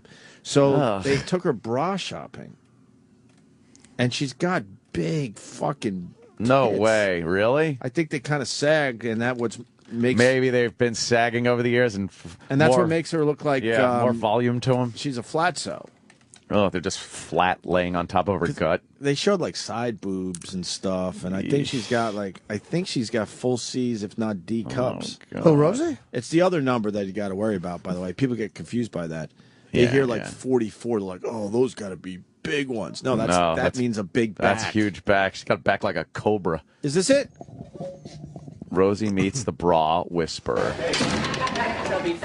And then she gets mad because they bought her bras. Work on, let's say, her third or fourth day, and the staff stood up in unison and said, "Are you not wearing a bra?" So Ew, the she's women there at feeling the 'em. office That doesn't look called like there's someone anything that they there. knew from the Oprah show, who had appeared on the Oprah show, who's called the Bra Whisperer. The bra whisperer. We don't have to do this. Oh, I know. It's But find the part where she comes out of the dressing room and you kind of see side boob, and they say she's got big boobs. And she is just an booby, abomination. boob, boob, boob. Sorry. Anyway. She's still on here? Huh? Is she still on here? I don't know. I don't either. I don't know. I don't know who works here anymore. I don't know. They pay people and then they don't have to do shows, so I don't even know if... I don't know. Could you imagine if we just stopped showing up but they still kept paying us? That would be amazing. Maybe that's what happens around here. People figure it out and be like, wait, I don't even have to show up. I still get paid. It's amazing. Let's do that. We'll just have Sam Roberts do the show all day and the after show for his own show. Sad. The girls look fabulous. Laverne and Shirley. I hate when Come here. Take women them off. call their boobs the girls. Laverne and I Shirley. was wearing a size 40C, and I'm a 38E. He's big. Yeah. Who knew? You're not 38 I'm a either. 38E. I think You're not 38. You're not 38. You're a 40 fucking 6. Excellent. We're buying this and this and this. I have to buy this because I just stained it with my deodorant. She's got cats on. Oh man, did she have tats? Oh yeah, she's got tats. Yeah. Big Wow, fucking she is shoulder really tats. a bruiser, man. She is really a man. I would have a tough time beating her up. Yeah, I think she could. You know, I would have a tough bet, time. I bet she gets that Irish up in her. She could fucking kick some ass. Oh yeah, man. Look at those big. Oh, look fucking no! shoulder Did you see tats. the front? There was nothing there on that bra. And where's the? Did you see that? Where's the 38 part? Yeah, fucking that cup size. Is she still on here? That's what I just asked. I don't know. Asked it. Watch when she. We have no idea. Watch when she comes out and she puts her hands on it and then she turns completely sideways and there's like nothing. Hey, can I do an experiment? Keep going. Starting next week, let's not show up and see how many days it takes for them to notice. To notice? Yeah. Why not? Oh God, there's nothing there. What? She really is a flatso. I'm not buying this. There's nothing there. They say she's a 38. Yeah, liar, liar. I mean, bra on fire. E. What's that tat on her arm, man? What is that? Does it just say bull dyke over it? It's a fucking tat of a vagina, and she just can lick it every so often. I'll say this about Rosie. Yeah? What's the matter? My very, very brief interactions with her, she's been very nice. Oh, that's what I hear. Yeah, she is I nice. haven't had any. I don't know why we do this, because she... All indications are she's nice. Like, she said nice things about me. We walked by one time, and she said nice thing. Like, I didn't hear it. Somebody Twittered it to me. She's just nice. Like, she's never been aggressive or shitty. Yeah. Well, apparently she is off the platform. Is she? Why? She's not on here either? Why? Apparently not. Are they paying her still? I think Oprah's people bought out her radio thing so she could go do TV. Oh! And then that failed miserably. She had a show where her producers were doing the Rosie show without Rosie. Oh, that's right. I And remember that's that. not on the site or anything either. Boy, Well- another failed show. Wow. What a surprise. The guy makes a shitload of money. A shitload. Anyway, here's Rosie arguing with a street preacher who doesn't like lesbos. Oh, boy. This preacher doesn't like the lesbos. Rosie? Can't take them, but you could be saved, both of you. Oh, come on. So you're so young. You're an ungodly, wicked woman on your way to hell. You need to get saved. You're I hope wicked. you enjoy your life You behind give me one Bible verse. Quote me one Bible verse. Jesus wept. Really, where's that At found? you. Where's that found? Because you didn't Where's get that the whole found? meaning of what you it was need to about. go home and do the dishes. That's your job. I'm gonna go home and fuck my wife. You're a pig. Lesbian pig. Wow. Who's that preacher? Yeah, I would watch that. Wow, that's pretty fucking good right there. Yeah, man. They would have watched her TV show Go if home this and was on fuck it. your wife. It was just some No, like, she said that. No, I know. Oh, okay. Was that on her show? No, of course no, not. it's just like a little flip cam video from the street. Oh, can I see that? Yeah. That's pretty good. Who made it, Rosie? No.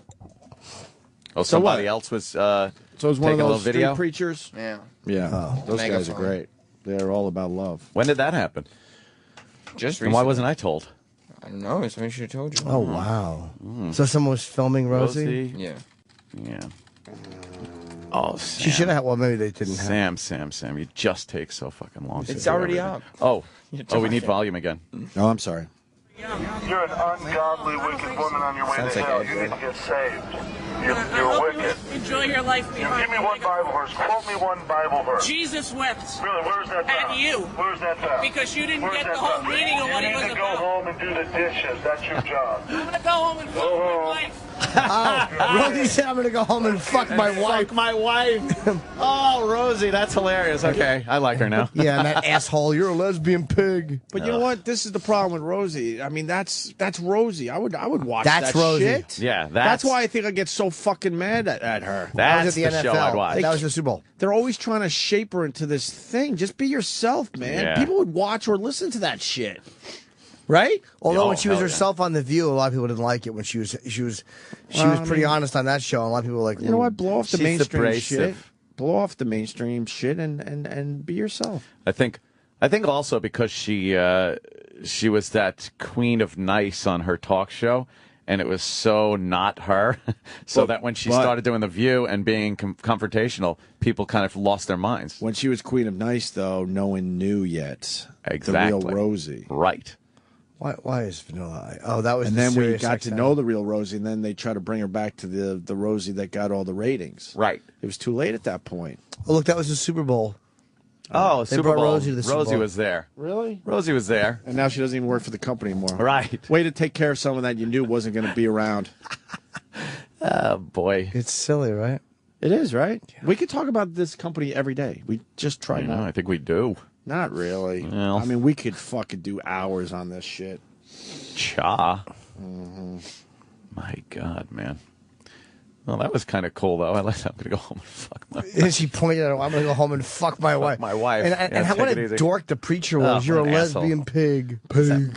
Like, who cares? Like, I hate that preacher. Who cares about lesbians? Let them be lesbians. You guys see Geraldo asking the Taliban or the Taliban. What did he ask? About having their asses kicked. Really? Oh, yeah. Where was he? Geraldo was doing I'm here outside of Tora Bora. Remember when he was in Tora Bora? He puts the Bora in Tora. He was they were bombing the fucking place, and he's there. We're here on the side of a mountain in Afghanistan. My favorite of all time is There's a Person. Yeah. Let's not forget. There's a person. There's a person. Let's not forget about Jesus. There's a person. It's a person. There's a person stranded. It's a man on the wing. There's a man out there on the wing. That's humiliating. Oh, it really is. That's humiliating. Who was that person again? I forget the story. It was like a news person. Yeah. It was. The They weren't person in was any. fine? They weren't in any danger. Oh, wasn't he a guy like trying to like? He was a worker. Yeah, he was trying to make sure his boat wasn't gonna fucking. Yeah, something. And Geraldo's like ready to save him. There's a person. He thought he really got the skinny. We don't want to hear audio. We of want to see it. ourselves. We're doing that already. But does it show it? There's a man in the goddamn water. Come on, I want to see Where's it. the famous clip? Come on, what's the matter Find with it, you? Sam. Or I'll... Sam, isn't it? There's a man in the water. Find it. Yeah, there was that, and then there was also one where he walked out to the ocean to show the intensity of the hurricane, and a wave knocked him over. Yeah. Well, that will it's happen. reenacted. Okay, That will happen. what about up top? How come I see him there in that? But No, that's an Opie and Anthony clip. yeah, We don't have a Are you visual sure element. it's stills? Yeah, we don't have a visual element yet. Go. See? All right, it's a still. We don't have a visual Yeah, element that for our sucks. show yet. There's a person. All right, whatever. Yeah. He was talking to somebody from the Taliban. Mm-hmm. Do you say Taliban or Taliban? Taliban. I say Taliban. Taliban.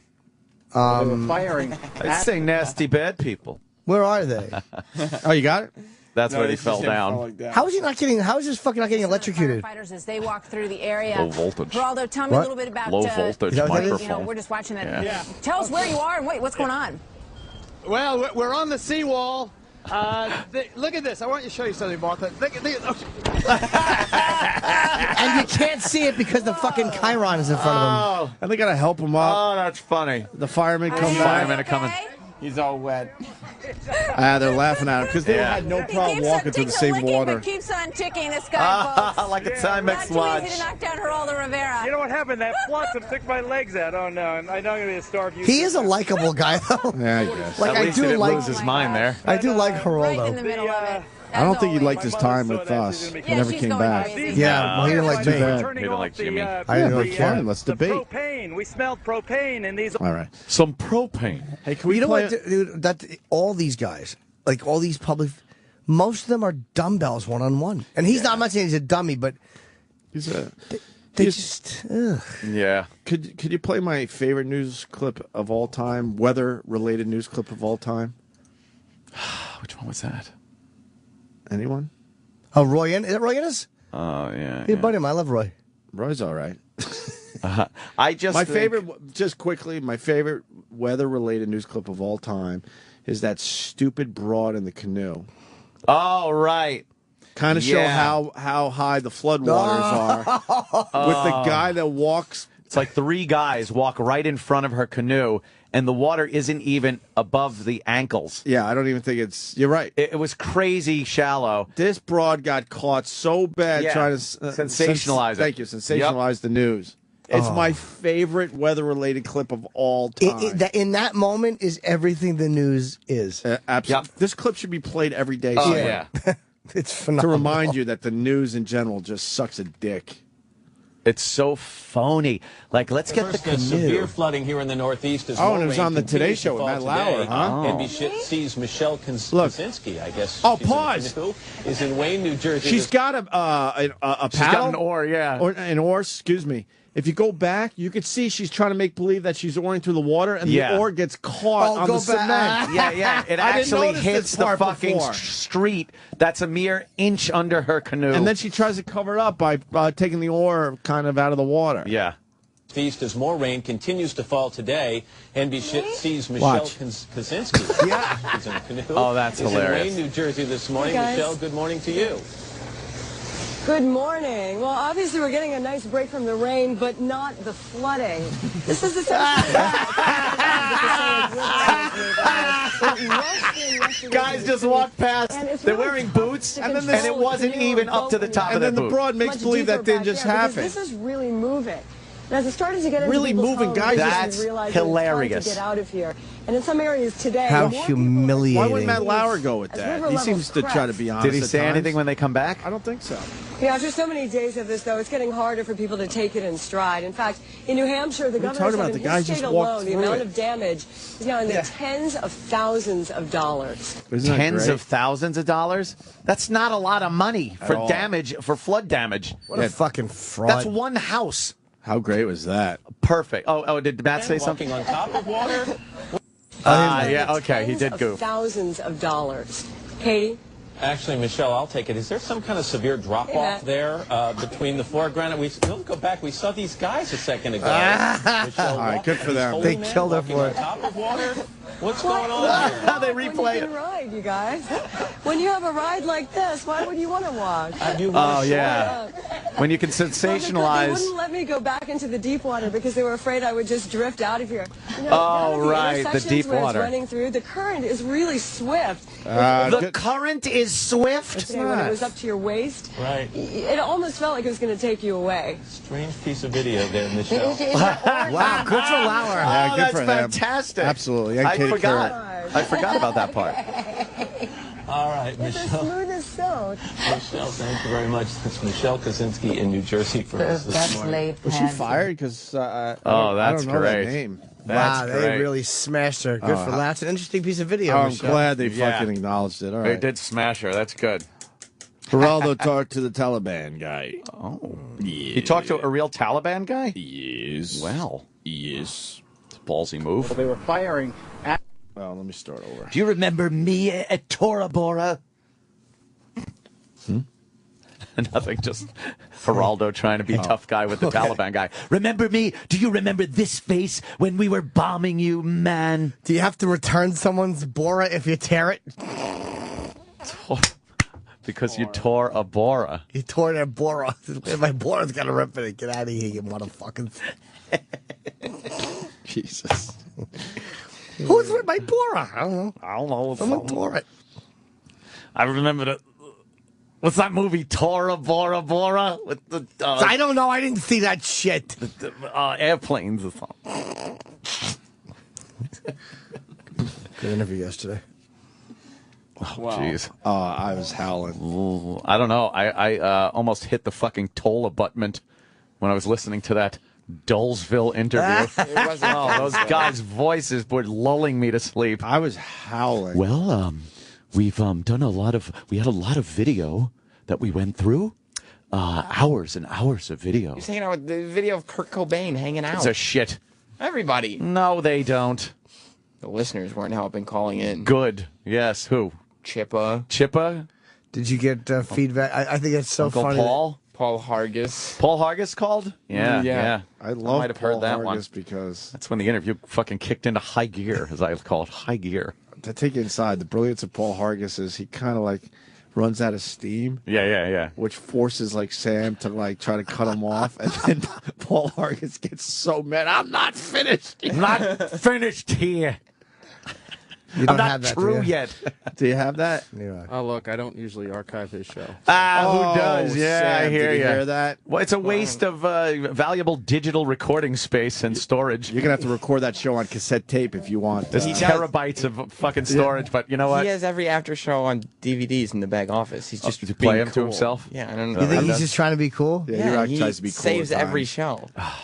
I don't trim them like I do worse. Because there's no best of show. Why would you? E-Rock E-Rock hoards radio shows. Yeah, and mine is one of them. What you gonna do when after show mania?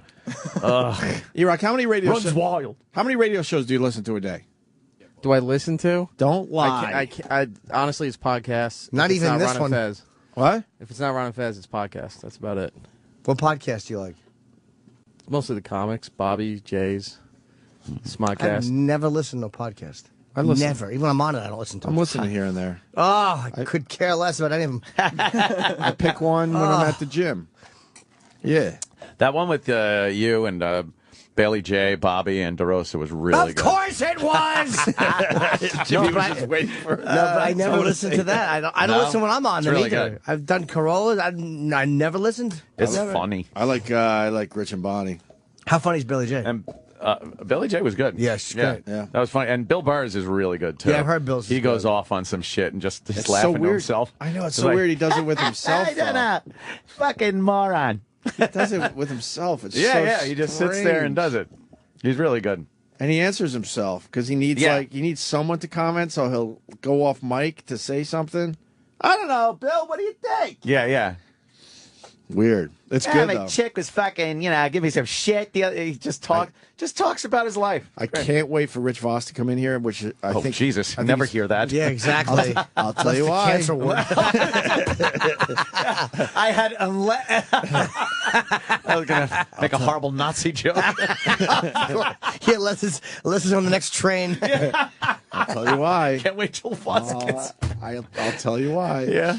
On his last podcast with Bonnie, My Wife Hates Me, he was bitching. I'm saying this again because Jimmy wasn't here.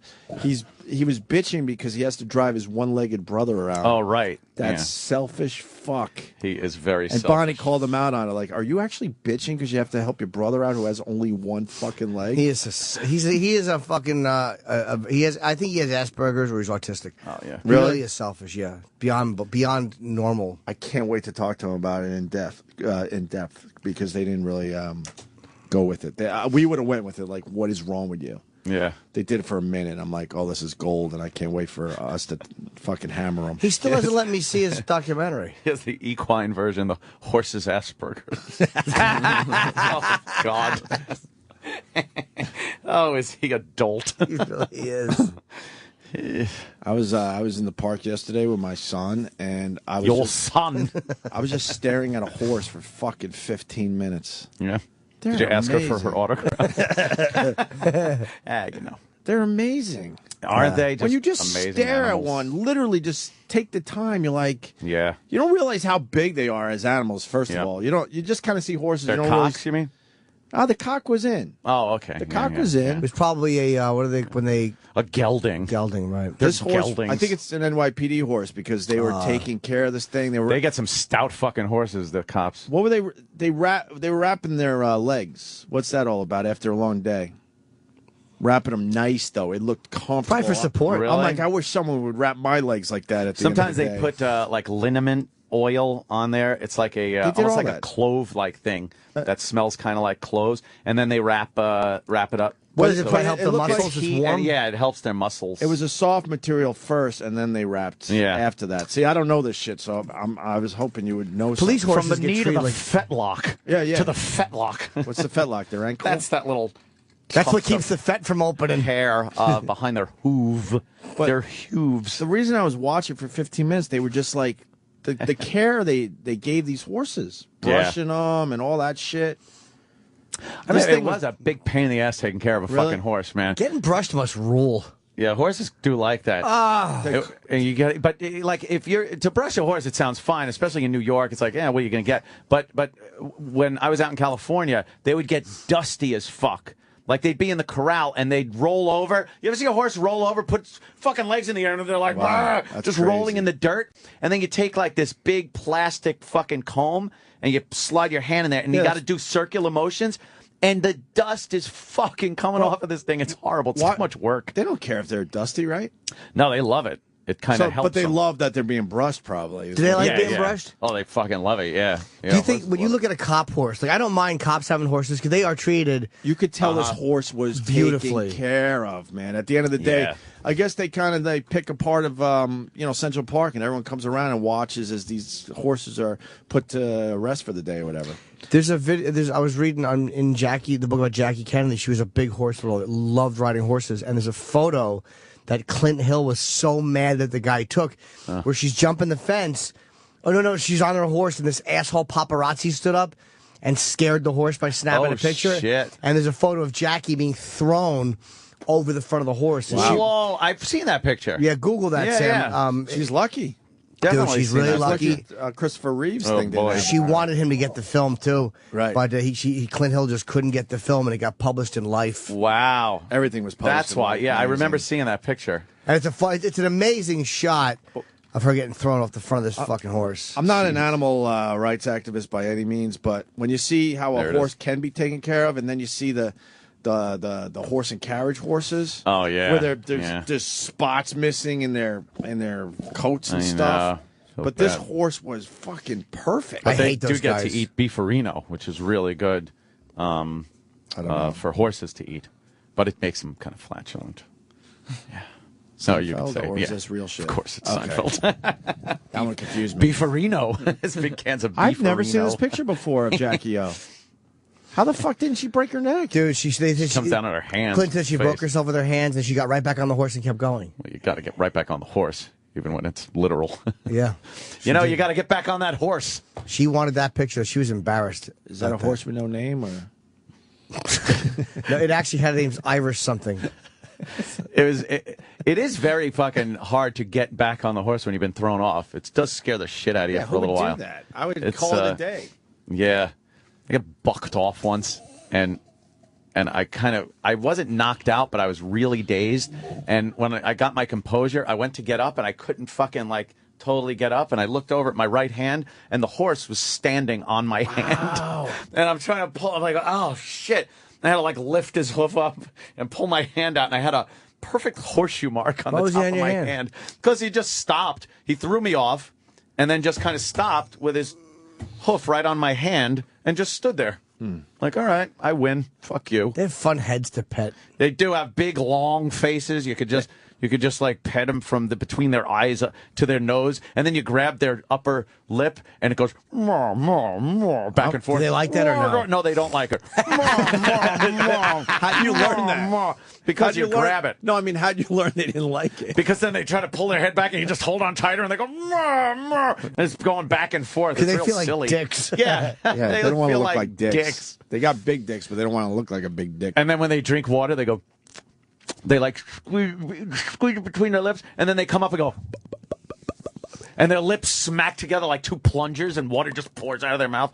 They're hilarious. How do they look so great just eating shit? I know. I don't get that. They look up, their ears are going, one's going backwards, one's going forward, horse in the middle. What do you want from me? Perfect muscle structure. They braided the mane of the horse. This horse was taken care of, man. Like horses. Misriding horses. The wrappings are to prevent, the bone spurs they're at? Bone spurs, really? I guess. I didn't know that. Shown in Alabama. We just used to ride them. Sex ride Man them has hard. the Uncle Paul after show call. It's what helpful. about the Geraldo thing? Yes. Do you rock? I don't have Geraldo. I have Chip and I have Paul. I have Geraldo. All right, so Sam was doing an interview with the Whole People. Yeah, it was fucking terrible. No, it wasn't. They did a documentary. Shut up. They did a documentary on who, though? Patty, the drummer. Yeah, exactly. What's how that thing? Cakes? No. Who? She was. Patty Schemel was the drummer. Patty Schemel. And she videoed everything. Who gives a fuck who exactly. Patty Schemel is? When I heard that, I'm like, Who cares who the drummer of Hole We is? said no to this interview. Of course we did. I When I heard it on the fucking shit show, I'm like, thank God we said no to this. I told Sam he conducted a fine interview. He really Look, did. I'm not getting I on don't know, Sam. I don't know if the subject matter was that interesting. Oh, but- I know. And I'm a No. and I'm a Nirvana fan. Look, I'm not criticizing Sam at all. He did the best he Patty could doesn't with even- what he was given. Chip was. And Yeah. Sam, Asshole. how about this? Asshole. I heard Patty didn't even show up. So yeah, that's how much she cared. I found that out on Monday right before. She don't care about her. She cares about her. She doesn't care about her. Why didn't she show up? I have no idea. Fuck her. I would have It's her canceled them. stupid fucking film. Oh, fuck her. And they just sounded like boring documentary They were makers. boring It's like, guys. God, just Dullsville. Chip fucking juicied this interview up a little. Thank God for Chip. Chip rules. God They for did. Chip. Oh, my God, did I just say that? Oh, yeah. They did say I'm sorry. They apologized to me, saying that they were sorry that the listeners were so hostile towards me, that they were angry at me. Well, not realizing you that. let him on. The faces Jimmy makes Oh, yeah, opens the car. to get into character. I was trying to capture it, but I failed. I'll get it one of these days. We were all in the car. Why do you make those faces to get into character? Because I am. What do you mean? That's my Like face. you're doing right now. Yeah. All right, you got the phone calls that spiced up the interview? Yeah, this is the Chip call. That's a good, yeah, they definitely spiced it up. All right, here's Chip. A bunch of people are calling in. One of Chippa is a regular caller to the show, and one that says he's a fan of Hole wants to ask something to you guys. Chippa, you're on the air. Hi, does this have a lot of stuff to get in, or is it like all different stuff? Because documentaries are hard. It's got a ton of. Make one called A Day with Chippa. Chippa thinks highly of himself. No, but it's like when you make a documentary, you got to film everything, right? Like you just start making filming and footage and stuff, and then when you got the footage, you just tape it all together, and you're like, whatever, right? Like just boom. Well, we were just really lucky because what happened is that Patty delivered us this literally a gold box full of our Patty Schemel, who is the drummer from Hole. I tried the joke. So she came with like literally a gold box filled with never before seen stuff. Yeah. Right. It was a solid gold box. Yeah, that they- literally a gold they had box. Broken out of Fort Knox, and I had to carry it. And luckily, How long Hole. is a documentary? Because I watch things. I was watching a movie one time, and I'm like, how long is this? And my mother said, Chippa, stop jibber-jabbering. Jibba jabber. Thank you, Chippa. Thank you. Anything else, real quick, before we get back to the interview? Yeah, I wanted to know when they were Hole, was they ever going to call themselves half? Semicircle. It's always got to. Thank you very much, Chippa. Tagging your joke. Tagging Chippa's jokes. There you go. Jibba jabbering. Ugh. Yeah, I knew that one would be a fucking winner. I knew Chippa Jibba Jabber would fucking flow. Asked him how long the documentary was because one time you watched a movie and you said, "How long is this?" And then you didn't even let them answer. You got it. And then Jimmy cracks himself up, and then he has like emphysema, but you can't really hear it. You could hear it in the first you question. Can a little bit. I could tell when he asked the first question. The that reason he he's lost pausing, it right away. the reason he's pausing because he's losing it. Yeah, I could. And he's like,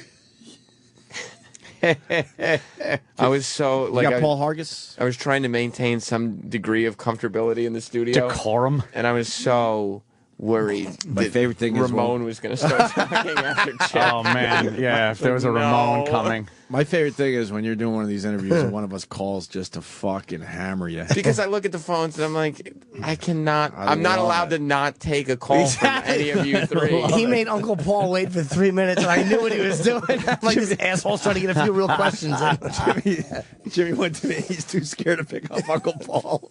Well, I wanted some because otherwise, if I just do every 30 seconds another call, they're like, oh, this is a setup. Who cares? I can't be like, oh, these callers. They'll get the hint and get the fuck out. You got Paul Hargis. It's good. Paul actually wanted to ask a question real quick. Paul, you're on the show. Hello? Hello. Yeah, Paul. Hi, it's Paul Hargis.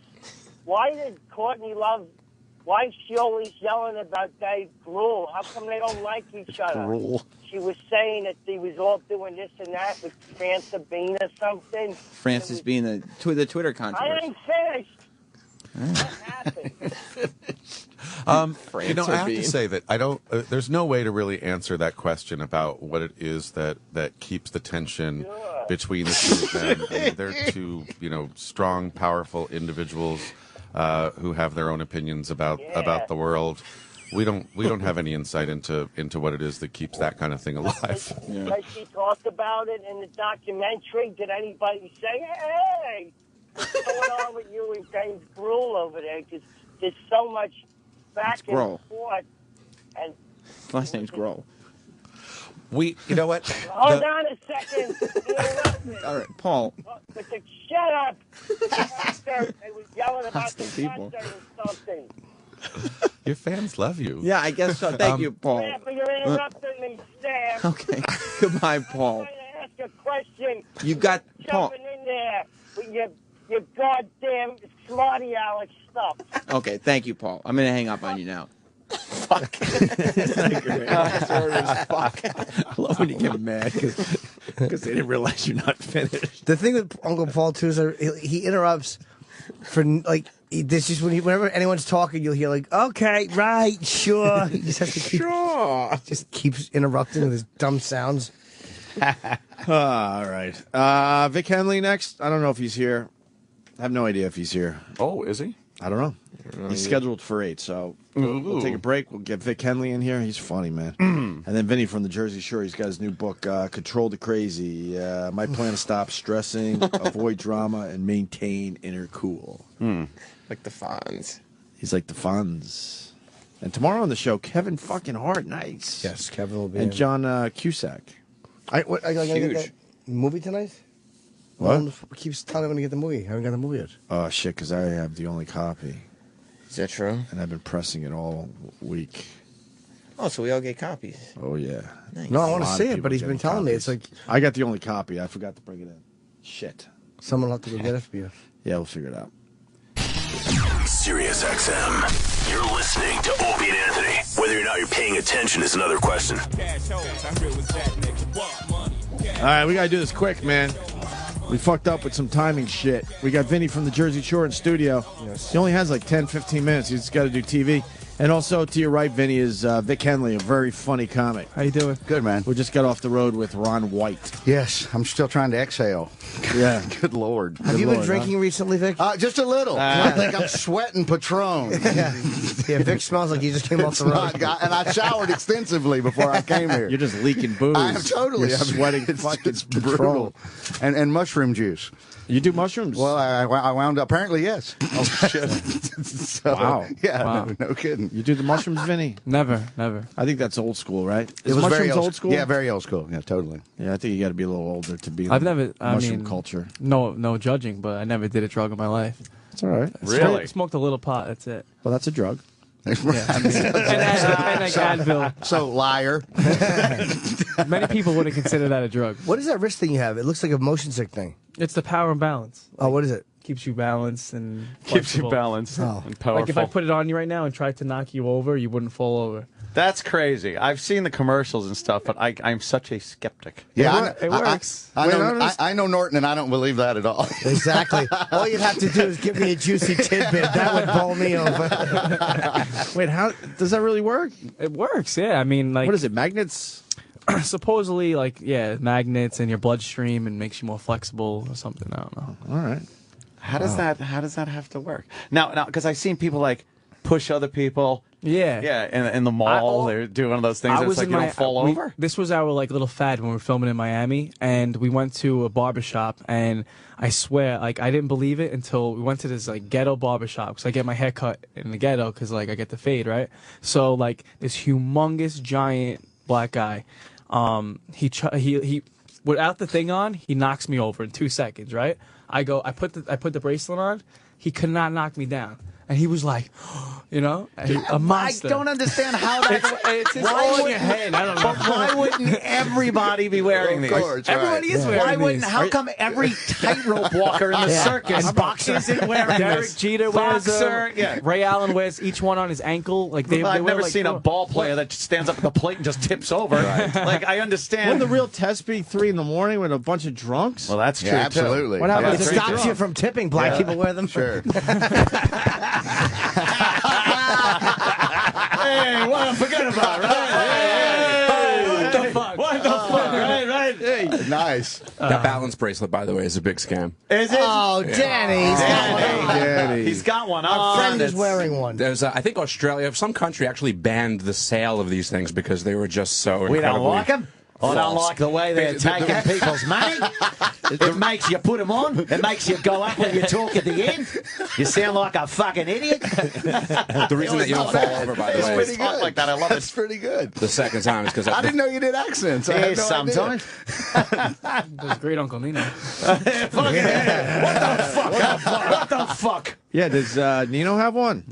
Yes, Nino does. Great. Well, he needs it. All about it. Yeah, He's Wait, all are you about he's it. always a little lopsided. Yeah. Are you making money off these things? No, When he no, and drinks I don't some even wine. want to keep talking about him. I just thought it was a motion sick thing like they give you on the ships. No. He's like, all right, let's talk about the book. Yeah. Thanks, Danny. Well, I was going to say the first time that because you were mentioning that you went over the first time when you got knocked, and then you had the bracelet on, and then you were good. It's because you're not expecting it the first time. You are the second time. That's why that works. That's the Carney Rube scam. Whatever works. The Carney Rube scam. Yeah. That's the old number 23 we used to call it. Let's put a 16 on him. We can get Kenny in here. He'll knock you over. no Kenny shit. will knock you Kenny over. will knock you over. Yeah. Hey, you do yoga, Vinny? That's a Yeah. yoga pose right there. Yeah, when I did, do. When did you start your yoga? I started yoga probably like 3 years ago. Back when I started learning all this spirituality kind of stuff, self-help stuff. But going to the gym also, I think yoga is like a great workout. It's good for you, right? Because I've tried it a few times. Yoga's- I tried Bikram. I wish I could do it more. It's It's amazing. It ridiculous. forces you to breathe. It calms you down. It just quiets you down for a little bit. It's easy to make fun of yoga, but That's great, it's a dude. tough workout. It's the hardest thing. I think it's Yeah. harder Fucking to tough, do like man. instead of doing like 10 reps really quick of something, Right. to hold one muscle for like 50 seconds. That's hard. How long do you do? An hour? Yeah, I usually do it an hour. Bikram is the best. I wish I could do it because the chicks up there, there was nothing but little fucking camel toes. It was Oh, so fabulous. hot. Sweaty little camel Best toes. place To meet them. Why don't you go back? I just literally, I went twice, and the third time I was going to go, I just blew it off, and I knew that was the end of the road. I didn't go back. That's it. I'm done. I fall asleep halfway through. I'm good for the first part, and then it gets so good, I just I'm just gone. I think pass out is the word you're No, looking it's for. not pass out. It's not pass out. Well, maybe it's pass out. We're going to lose Vinny in a few minutes, but his new book is Control the Crazy. My plan to stop stressing, How fucking avoid busy is drama, this guy? and maintain inner cool. The fuck? What the fuck? What the fuck? Well, you got other shit to do, huh? He's got to do me? TV. Yeah, TV, a little TV today. Today's the release of the book. It's been Yeah. like a year process Tuesday. of writing It it. looks like an easy read, thank God. Cool.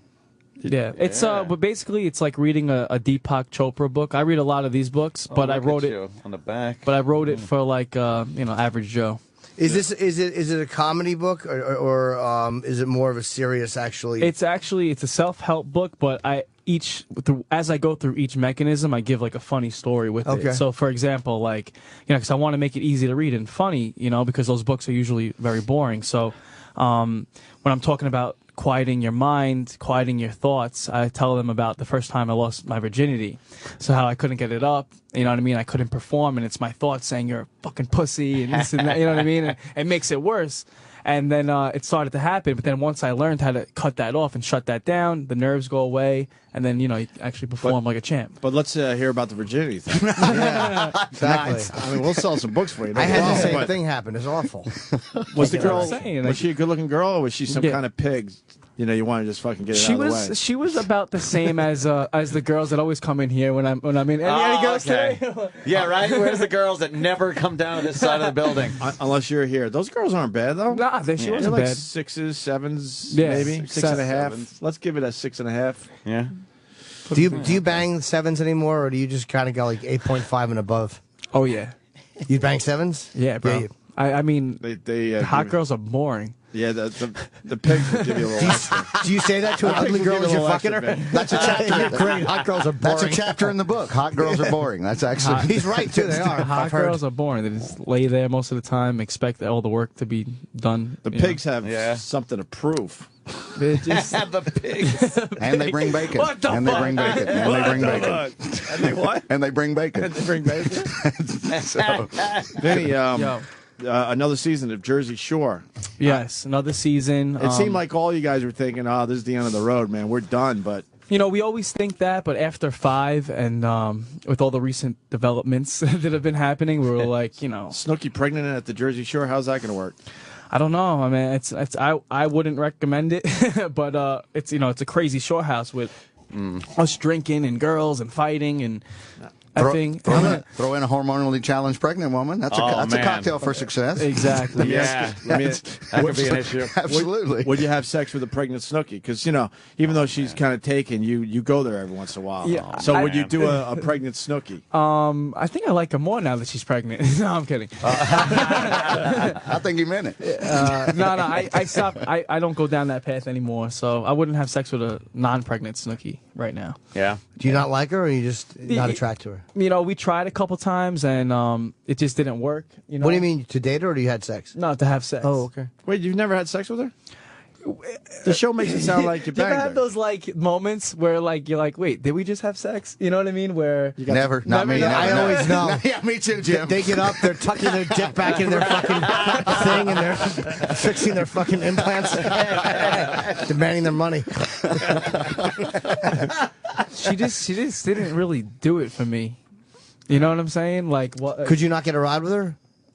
At first, yeah, but then halfway into it, especially when you're filming and there's cameras on you and you're under the covers and it's pitch black and you can't even see what's in front of you anymore. It's like you don't want to see what's in front of you, or underneath. Were you kissing? Did she turn you on kissing and stuff? A little bit in the beginning. Like I said, it's enough just to get me into the moment, but then not enough to finish it. What messed it up? Something happens that messes it up. I would always putting on a condom always. It stinks. Horrible. Do you wear bags? What are those all the things, time? by the way? Do Condoms? They, yeah. What Something for the kids today. Those kids, those wacky, crazy kids. So you do wear them when you have to? Every time, yeah. Because everybody wants to, you got money and stuff now. Yeah, it's your target. All the time. I'm like, I'm anxious. That's my book's about, and that's my biggest fear is getting a girl pregnant or catching something. Yeah, I'm like nuts. They look at me like I'm crazy sometimes. You wear 1 or 2 condoms? 1. Okay. 2 will make it worse. That's crazy. You go 2, Jimmy? No, I don't even go 1. I go 0. That's right. I forgot. I know. Do I go? I know. You couldn't put on less condoms than I He takes an extra layer of dick skin off, Yeah. just to be even more. I'll actually find a healthy couple and take their condoms and throw them out. Just knowing these here ruins it. Condoms make the sores hurt. They really do. But no, Oh wait, no. Okay. And I can say this. I joke with her about it too.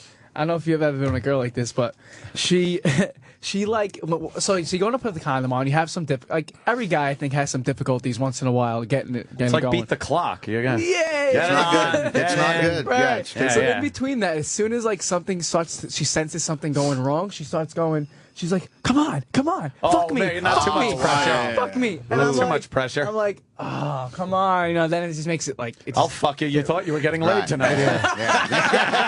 You're totally fucked. You're completely fucked at this point.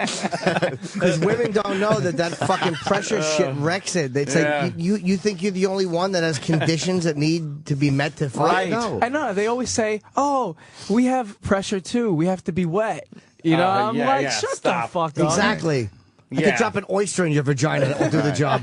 Fuck me while you're fucking is great. But before you're fucking, fuck me is hang on a second. Yeah. Fucking hang on a second. Everyone just calm down here, Yes, please. exactly. It's all relaxed. Totally. All Supposed to be regroup fun. Supposed to be fun. Yeah. What's worse than when a fucking condom's going on and you can see your dick shrinking as it's happening? You're like, oh, you fucking horrible. Horrible. You yell at your own. I hate it. Thank God this layer of plastic between us will get things Really restarted. really intimate. I get mad at my dick. It's like, you self-destructive motherfucker. But he doesn't listen. He doesn't listen. No, Not at all. He's ducking. No, I've seen Jimmy yell at his dick. He's not listening. That's what the book's about, guys. That's what the book's about. It is. That's good you talk about it. Good. Fuck yeah. And another season of Jersey Shore, and you got Mike the Situation not drinking, right? He went into rehab. I mean, I really don't talk. I really don't talk to him off the show, but I read the reports and I wish him the best. It's a tough place to stay sober, but why don't you talk to him after the show? Do you guys not like each other? Or you just see each other? It's not that. In the beginning, I feel like there was a little bit of friction, but he's not a likable guy. It's not really though. He's annoying. He's a weird fucking dude. Annoying. Although the one time we had him in, he was pretty cool. He's very nice. But on the show, small doses, but we live in them 24 hours a day. It's like he's too erratic. Did you have any fist fights on the show? No. I don't really fight. No, Vinny's chill. I use my fist though. You don't drink. You don't drink a lot, do you? Nah, I mean, you and Paulie look like you kept it pretty much under control. Yeah, that's All what the I rest talk of them were about. getting shit faced. That's what I talk about also in the book is because I want people to live a healthy lifestyle, but I want to drink too. So for every 3 drinks, I check in with myself. Like, am I at that point yet? And I drink a water. So that's what I usually do on the show. I'll take 20 shots in one night as long as it's spaced out the right way, and I do the same thing, but replace the water with beer. That's my policy. Yeah. My policy. And they're all in one glass. All the 20 shots. It's a tumbler. Yeah. Are you doing any signings for this? Yeah, tomorrow in Tribeca. And then I'm going to be in Staten Island on Friday. I'm going to be all over the tri-state. So wait, now what place in Tribeca? Barnes & Noble? Barnes & Noble's, yeah. All right, so go. Where can they find out? Because the signings are really big with helping. On my Twitter. I go to Vinny's Twitter. I don't think he needs help with the No, signings. I know, but they gotta come out. Anything helps. Man. They really do help get on the Where are best people going to list. sign books eventually? Dude, I don't know, but it's tough. Because it's important to kind of say hi to your fans if you write a book, and the bookstores are going away. Independents will always be around. There's always going to be some kind of a bookstore But most chain. people, especially in his generation, they're not going to buy an actual hard copy. They're going to just download this shit. But here's what they'll do, though. Like, they'll have books in certain places. Like, Best Buy tried to have, like, a little bit of DVDs, and then that's how books will do it. They'll have a small book section in a greater store for something Or else. maybe they'll just go somewhere else for the whole fucking thing. Yeah. Go to a Starbucks. Or you get something signed in the mail. Like, I heard that they're doing that now. Like, you buy this on ebooks, and then they'll send you something. But if you don't want to go to a signing, you can't go. Just go on fucking ebooks. I mean, and buy we did a pre-order thing, and I signed like 500 book plates. Right, and that's kinda cool. now I'm doing all these signings. So I think if they really wanted the signed one, they would have taken the opportunity. You still living with Mom? Yes. Let's get you out of the house. I'm buying a house right now. All right. I'm buying a compound. Good for you. Nice. Mom's still gonna live there. Are you going to move her in with you? Give her a little section of the house you buy? Yeah. Well, no, actually, I'm giving them the big section, and I'm gonna take the small section. You're gonna be Fonzie above the garage. They're in the main house. They're in the main house, and you're gonna be Fonzieing it up in the pool house. Wow, you're buying a house? You're generous. That's lovely. Well, I needed a side entrance. I'm good. Why are you giving them the big part? Because they never. I mean, they've never you had gotta a see big the house part. that I grew up in. They never had a big spiral staircase and the you're a big nice kitchen guy. and stuff. Right. Where are you moving to? Staten Island? Yeah, I stayed in Staten Island. You're such a nice guy. My mom's rotting away in an old age home somewhere. I mean, one And you're day buying her I'll a take house. over the big one. But she doesn't know. Your mom doesn't know she's running away. She knows. Okay. What do I need it for? It's What am I'm not cooking. You know it's what I her mean? fault. Sorry, Vinny. What? No. Got a little too real No, there I for a said- second. Sorry. No, that's right. I should buy my parents. You should buy something. A house. Not a house. That's not crazy. My brother, I don't have a series going into season 6. Let's say not a house. What would you but buy him? Fucking, I don't know. An Little egg extension? timer, something nice. Maybe buy him an extension. I got him a car. I bought my mom a car too. Chipped in. My brothers and I put my mom in a new house. We sold, we did. Yeah, we did totally. But it's Alabama, so it only cost a nickel. So it was fine. It wasn't hard. But we set her up pretty well. I get my mom free stuff from advertisers. That's good. That's Swag. sick. That's good shit. Right. It's good shit. She's got on this. She has every Steven Singer rose at this I was going to point. say, right. That's She's wearing nice, like right? a fleece with Fox News, stuck in sweater vest. Just bad swag. Right, exactly. I mean, I think the house thing is like the most important, and then she can go. Now your mom cares about you. She worries. Yeah, she did a lot. When she for picked me. you up from the Jersey Shore house, she asked if you needed water. I thought that was a nice little You moment. picked that up? Wow, you're the only one. And my aunts that all made fun of her for that. I'm like, oh my god, that's hilarious. Do you want water? That's cute. That's so a mom thing. embarrassing. That's a very mom thing. That's very cute. Yeah. Season 5 wasn't bad. You liked it? It wasn't bad. I'm hoping season 6 is. Besides my meltdown, it was all right. Well, Why did you melt down? I was just I couldn't. I hadn't slept. We went right from Italy, so I hadn't slept in like 5 days, and I started getting like panic attacks in the middle of the night. Oh, no. And started freaking, and I stopped eating, and I was like trying so hard just to stick it out, and you don't sleep, you don't eat for enough time, you don't care about money or anything. What do you want to do after Jersey? Like, because you got you're doing great on the show. You got a book, and all right, Paulie's doing this. Or, Yeah. What are you, Acting is you like do? my main goal. I've been on 5 scripted projects already in 2 years, and Do you take classes? yeah, I do UCB. Oh, okay. And but I want to do like Stella Adler. Well, I keep name dropping these people. No, that's all right. Power and balance. No, right. That's fine. That's like the main goal, but that's something I'm going to work for like forever. You know what I mean? Until then, I hope MTV just keeps me around, like hosting opportunities, maybe my own show as well. Well, you got another year, so. Yeah. Fuck. When you go? Who knows what can develop? When does that start? Another month or so? In like the end of May. God, Snooki's gonna be fucking big. She's gonna be a That's gonna be meatball. great. You're gonna have a hand truck. Somebody's gonna have to just roll her around on Hannibal a Lecter. Exactly. It's like a little fire hydrant. Anyway. I should be on Jersey Shore. I could I'm telling you, I could go in there and just be like the older guy who straightens everybody out. God. We'll have you anytime. Oh, come on, Vin. Be Uncle careful with that Jim. power balance Uncle thing. Jim is going to replace Uncle Nino. But I would just say really unfun things and stop. Come on now, stop all this sex. You know what? Kids. We've met all of you now, except for Ronnie. We're gonna knock on your fucking door during the filming. Ronnie? They'll probably edit us out though. Yeah, we haven't had Ronnie. Bro, you should come down. That'll be hilarious. Ronnie, we want Ronnie badly because, yeah. What will be funny is because the he producers tells some good stories. The producers, they don't. I mean, they wouldn't. I don't know if they, if they're fans of you, they would know what you look like. But if there's any kind of celebrity shit going on, they're like, no, you can't talk to them. So it'd be funny if like you guys just came to a bar, we got drunk, and then like as it aired, people like, oh, Beat Anthony. Oh, they don't want me. They don't want. No celebrities. What, you run into celebrities during the filming? Like who? You know, I wouldn't call them celebrities, but like people try to come down and get that camera time because anybody can get on. Wow, you know what I mean? Sure. Last year we were filming, and we're in a fucking dirt place at the Jersey Shore, and guess who's there with like two hoes? The Bishop Don Juan or some shit. He was a real pimp, wasn't he? The Bishop Don Juan was a real pimp. I'm like, what the fuck is this guy doing here? And then like I talked to some girl. I'm like, what are you guys doing here? And she's like, we're here to be on y'all's episode. And oh, God. No, you're not. The Bishop Don Juan was a real fucking pimp. I want to say he was Chicago, but I could be wrong. Gonna be on y'all's episode. Right. Gee, I wonder where they were from. No, my favorite part of season 5, because you guys have become ridiculously famous, is seeing all the people just taking pictures of you in the background. Yeah. If you really start looking deeply into these shots, you're like, these guys are constantly getting their picture taken in the background, and they try to blur them out, but they can't blur everyone out. So you always see someone with a camera. I was on the Anthony. I remember you said you've had anxiety once in a while. I was on the roof. I hadn't slept in 3 days. I'm telling these guys, I'm like, oh man, I can't sleep. I can't. As I'm saying this, there's people screaming my name with cameras, flashes in my face. I can't even see it. Like, you know what I mean? Man, yeah. Can you picture? Oh, that's fucking too it's much. like hell. It's torture. Oh man. But mommy took care of you. No, well, nursed you back to health. Got him a water. Mommy got me water. There you go. That's all you need. All you need is hydrate, baby. And she likes to cook. A little water.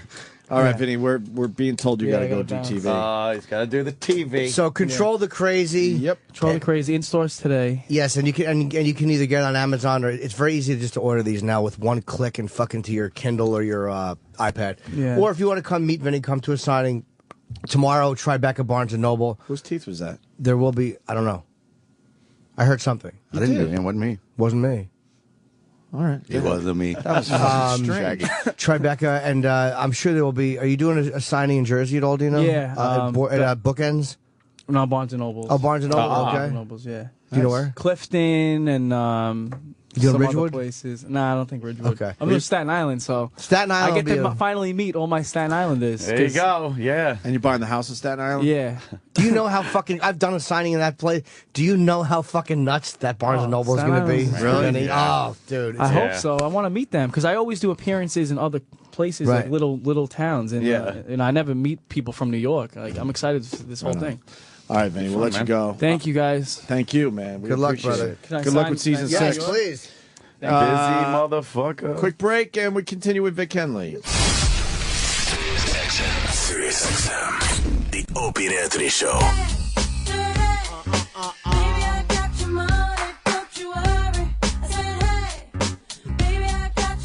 We're playing black music today, Vic Henley.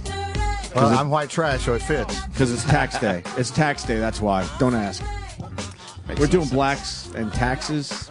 Blaxes and taxes. Blaxes and taxes. Blaxes and taxes, so it rhymes. Sorry. Forgot. It's got to rhyme. It's radio. We needed to make that rhyme. I'm sorry. Vic Henley is a fucking funny dude, man. Yes, he is. Thank you, boys. And a goddamn drunk. Yeah, Vic really is a sot. Let's say, Are you a sot? I'm equally sotty as I am weedy. It's 50-50. It's a blend. I'm a perfect breakfast blend of alcohol and pot. The poor man's speedball. Weed and alcohol. Oh wow. You drink every day? Not every day, but almost. Pretty close. Yeah. Are you an alcoholic? I'm sure. I'm pretty probably. Yeah, absolutely. Totally, I'm sure. That was a great confirmation. I said sure and then babbled. You And sure? then sure. Absolutely. Yeah, absolutely. I don't want to be the guy in the room to say this, but you think about quitting ever? Never. No. All right, fair enough. No, I don't. I couldn't function. Really? Yeah. I'd think too. I know too much. I'm too smart. It would drive me crazy. I would either kill myself or kill everybody. Do you get depressed when you? I was a depressive drunk. Like I was never a fun guy. No, I'm usually in a good mood. That's right. Yeah, Vic is a fun knows me. guy. Yeah, he knows me. I'm not. It doesn't really go that way. I'm happy to be alive. It thrills me to death. If you knew when I came from, so it's always celebratory. It's never, you got some fucked up shit that happened. A whole bunch of stuff. Yeah. Oh yeah. I was telling Ron and them didn't know any of it, and we were in a Cracker Barrel in bumfuck Pennsylvania the other day at lunch, and I was telling some of it. The guy we were in Cleveland the night before, and before our show at around 5 o'clock in Cleveland on Friday, a man walked in a Cracker Barrel with a shotgun and killed his wife and 10-year-old daughter, and put the other 10-year-old twin sister in the hospital. Wait, in Cleveland, suburban Cleveland, he came in there. She had restraining orders and just typical white trash, crazy, psycho guy, and he's circling the lot. They've got the 911 call where she's like, he's outside, and they're like, does he have a gun? Well, I've seen him with shells, but he said he got rid of the gun. But I've seen.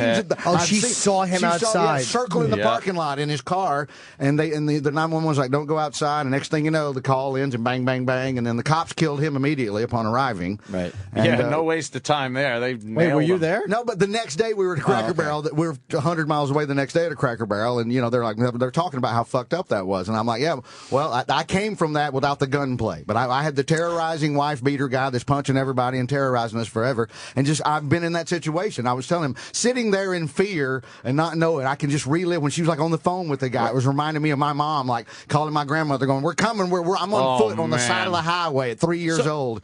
Just crazy stuff. So you're one of those Red Wagon kids. Totally. What was that fucking movie with the Red Wagon, the flyer? Radio Flyer. Radio Flyer. You're a Radio Flyer kid. So, what's that mean? Well, it's an abusive movie that he's talking about. You have to go into your own head and sort of forget that the demon guy's beating the shit out of everybody. You have to be a Red Wagon kid to get through it. You got to just try to go have fun and forget that the guy's terrorizing you daily. And you dream about maybe leaving. Yeah, absolutely. I told Ron, and we were having breakfast or at lunch, and I'm like, I can distinctly remember being like 4 years old going, if we could get rid of this motherfucker, everybody else here is awesome. I love my brothers. I'm like, you were cool, you were cool, you were cool. Who the fuck is this guy?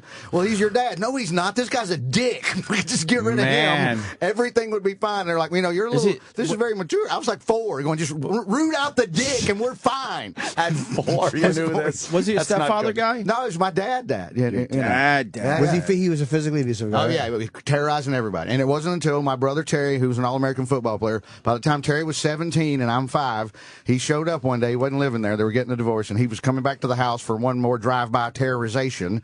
And my brother Mike and I are looking out the window over the driveway, and because Terry goes, "This is it. I'm whipping his ass. I've let him go far too long. Today's the day." And our window overlooked the driveway, and I see him pull in the driveway. My brother meets him out in there. Exchange. Next thing you know, Terry is kicking the living shit out of him. He had to crawl under the car to get away from Terry beating the fuck out of him. He finally yanks him out from under the car, throws him back in the car, and he drove away. Wow. We didn't see him again for 17 years. Wow. That was a great thing. When really did you cool. see him again? I went home for a wedding, and my first ex-wife, I'm riding around with my first ex-wife, Robin Williams. I'm a comedian. I married somebody named Robin Williams. Completely true. Totally true. And we had heard he was back in town. My grandmother had fallen ill, and my uncles and aunts called him and said, "You never did anything. You ought to come here and look after her. We won't have to put her in the home." So he said, "Okay." So one of my aunts ran into him, and so I'm home for a wedding, and I see my aunt. She goes, "You know he moved back." And so I'm like, I don't fuck, whatever. Hitler's been dead for 17 years. I don't give a shit. That's cool, whatever. He should take care of it. That's fine, you know. And my ex keeps going, don't you want to go over there and talk to him? Don't you? Why? And she keeps poking me, and I'm like, I'll go over there. I'll introduce you. She goes, that wouldn't bother you. And I'm like, no, we killed him 17 years ago. It's fine. I'll go over there right now if you want to talk to him. And this was blowing her mind that I could do this. Went over there, knocked on my grandmother's door, sat there and talked with him for about an hour. And then about an hour into it, I'm like, okay, you had enough. I look at her. I'm like, okay, if this proved to you whatever the fuck you needed to see. Wow. How was he when you spoke to him then? I walked in the door, and my grandmother was she's about 90, and so she thought I was my cousin. And then she's like, Doug, and I'm like, no, it's Vic. And she's like, oh, Paul, it's Vic. My dad's name was Paul. He comes walking out. I was going to shake his hand, and I stuck my hand out to shake his hand. He goes, well, no, how about a hug? And I'm like, I'll hug you. I give him a big hug, and you know, we sat there and bullshitted for a little while. It was over. It ended when I was 7 or 6, and so it didn't bother me to sit there and talk to him. Had he changed his ways? Or... Oh, yeah, he sobered up. He told me we're sitting there talking, and he had made some comment about, I've been 15 years sober, and I'm like, well, you needed it. And he goes, oh, I know, believe me, I'm sorry. And I'm like, well, you're too late, but okay, good for you, at least, you know. But he explained himself to you. He sort of did, yeah. He was trying to explain to her. He was in jail. He smuggled weed. He was in the federal penitentiary for smuggling weed. Wow. And so he's got all these tattoos, and he's telling stories, and he's trying to sort of, you know, have a catharsis, I guess, and get it out. He was hoping that maybe it would start something? I don't know if I didn't give a fuck. Now, he died about a year later, and I was very happy about that, actually. Wow. Yeah, that totally. My uncle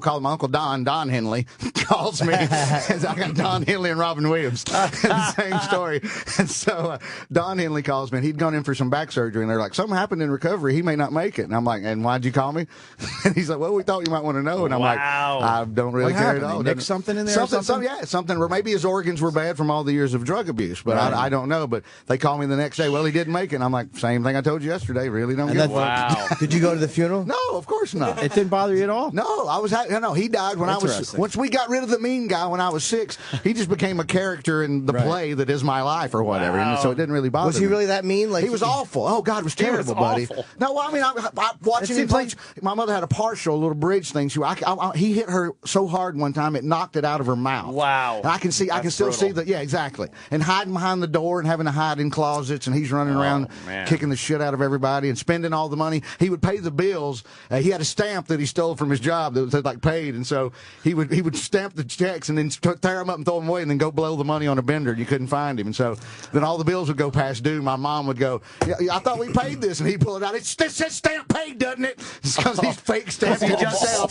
He's fake stamped it himself.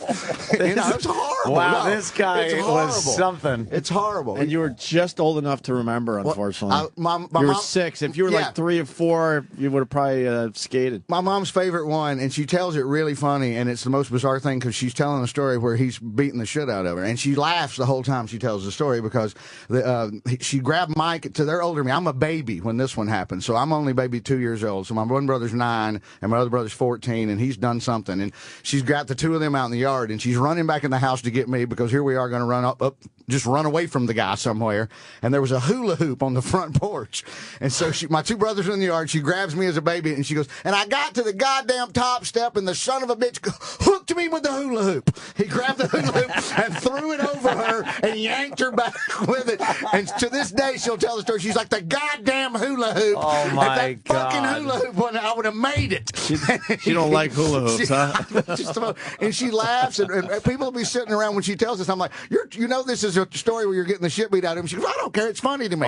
She's like the fucking hula hoop. It's kind of funny. It's kind of funny because I don't know your mom. No, but it's really cool. She's hilarious. That way. Her whole motto forever is she doesn't mind telling you this, honey. You got to laugh to keep from crying. You got to laugh to keep from crying. That's what she always said. So. Let me ask one serious question. Did she ever move on and find a proper man? Greatest guy in the world. When I was 12, she met George Klein, my stepdad. Had him for 30 years. We lost him to cancer about 10 years ago. But coolest guy in the world. So she went for the alcoholic wife beater, and then the greatest guy. My brothers and I loved him, and she made him wait for 9 years before she would marry him because she still wasn't sure. She was still shell shocked. Yeah, and my brothers and I are going, we like this guy, marry him. He's really cool. And she's like, hang on a second. Sure, it wasn't Robert Klein with your whole family history. Yeah, exactly. Calvin Klein.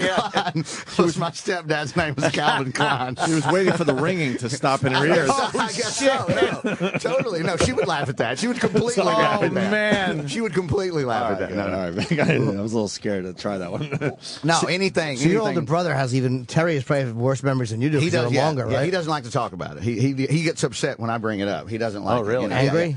I guess so. Yeah, he just, you know, I'm sure he got beat up a lot. Well, he took the brunt of it. He was the oldest, and so he was the first one to keep stepping in. He was the first one to, you know, to jump in there. Hey, stop hitting our mother. You know. Oh man, that's crazy. Is he now? Is he a guy who had like a lot of violence in his life? after? No, absolutely. Okay. He's a very successful businessman. He makes a shitload of money. Oh. Everybody in the state knows In what him. field? You don't have to. He's an insurance man. No, he sells insurance. He had one good year as an All-American football player, and that's all you need in the state of Alabama. sorry. They'll remember you for the rest of your life. Oh, really? Oh, absolutely. I could be Seinfeld sitcom famous, and in the state of Alabama, I will still be Terry Henley's little brother, no matter what. And I love that. I have no problem with it. It's I really get cool. it, because of what happened to him. He wants to fuck over as many people as possible in the insurance business. He's good at it. He's very successful. Do they know Terry Henley in Alabama? Oh, absolutely. He's in the Hall of Fame. They have a sporting Hall of Fame, and Really? he's in it. Absolutely. For high school, played football, for college. He was an All-American in Auburn. Was he close to playing pro? Oh yeah, the Falcons drafted him, and he got cut. He got cut on the last cut. And then the next year he went to the New England Patriots and tried to get on there. They cut him really quickly. They cut him so quickly he had time to stop by the Redskins and get cut again. Wow! On the way he home, was so close. And he was playing in the old World Football League, which was before the USFL in the mid '70s. Okay. That was the first attempt at a spring football league. He was so close. And he was playing in that. No, yeah, he was good. He was SEC leading rusher, leading scoring player of the year in 1972. So what was the problem? Slow white boy. You know. His game is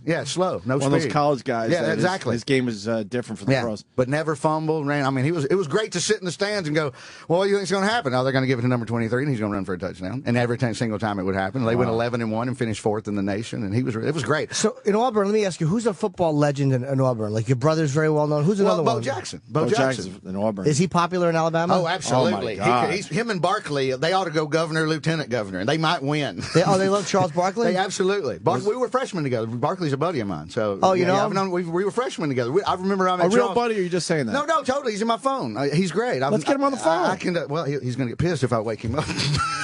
Well, I'll call him on the break if you want. I'll call him on the break. I love Barkley. So he's wonderful. No, he's the greatest guy. One of those real guys. I met him at the Baptist Student Union. We're both freshmen. We've been on campus for like a week, and so church girls are always very skanky. So there's going to be a mixer at the Baptist Student Union. I'm going to take a flask and go over there and try to pick up some, skanky church girls because they always want to fuck. Right. And so, and there's this giant black guy standing there, and there's the total loser idiot party. There's like 9 of us there, and we're all milling around. And I wander over to him. He sees me with the flask, and he comes over to me, and he's like, "What's going on?" I'm like, well, "This party sucks. I thought there's going to be some pussy here or something." He goes, "Yeah, I know, you're right." He goes, "How about pouring me one of those?" And so we're sitting there drinking out of a paper cup at the Baptist Student Union, and somebody saw us, and they made us leave. And then so after that, whenever I would see him on campus for the next 4 years, we were on a softball team together. If I'm in the city working a club, I'll go. When he was in his playing days, he would hook me up. I'd sit courtside. It was great. That's really, awesome. yeah.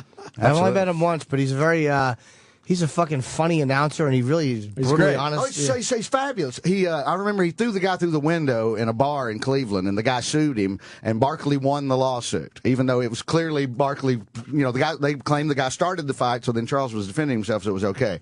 6 months later, I'm in Coconut Grove in Miami, and I'm working the Improv there, and he's there for a preseason game, and I see him at a Fat Tuesday daiquiri place, and so I sneak up behind him and tap him on the back, and he turns around, and he's like, "Oh, fuck, buddy, what's going on?" And so we're sitting there drinking daiquiris and telling Auburn stories and bullshit, and then this one guy keeps walking up to us wanting him to sign stuff. And about the 4th time over, Barkley goes, "Look, I'm talking to my Auburn buddy here. We just ran into each other. Leave me alone. Leave me alone." The guy comes back about the 5th time. Barkley goes, "Hey, I don't know if you've seen the papers lately, but I'm about to throw you off this fucking deck. I will throw you off this deck, put you in the hospital. You will sue me, and I will win. Get the fuck away from here right now." Did he sign anything? And yes, well, the first time he did, but the guy kept coming back, wanting more and more and more. But I'll always remember, I will hit you. You will sue me, and I will win.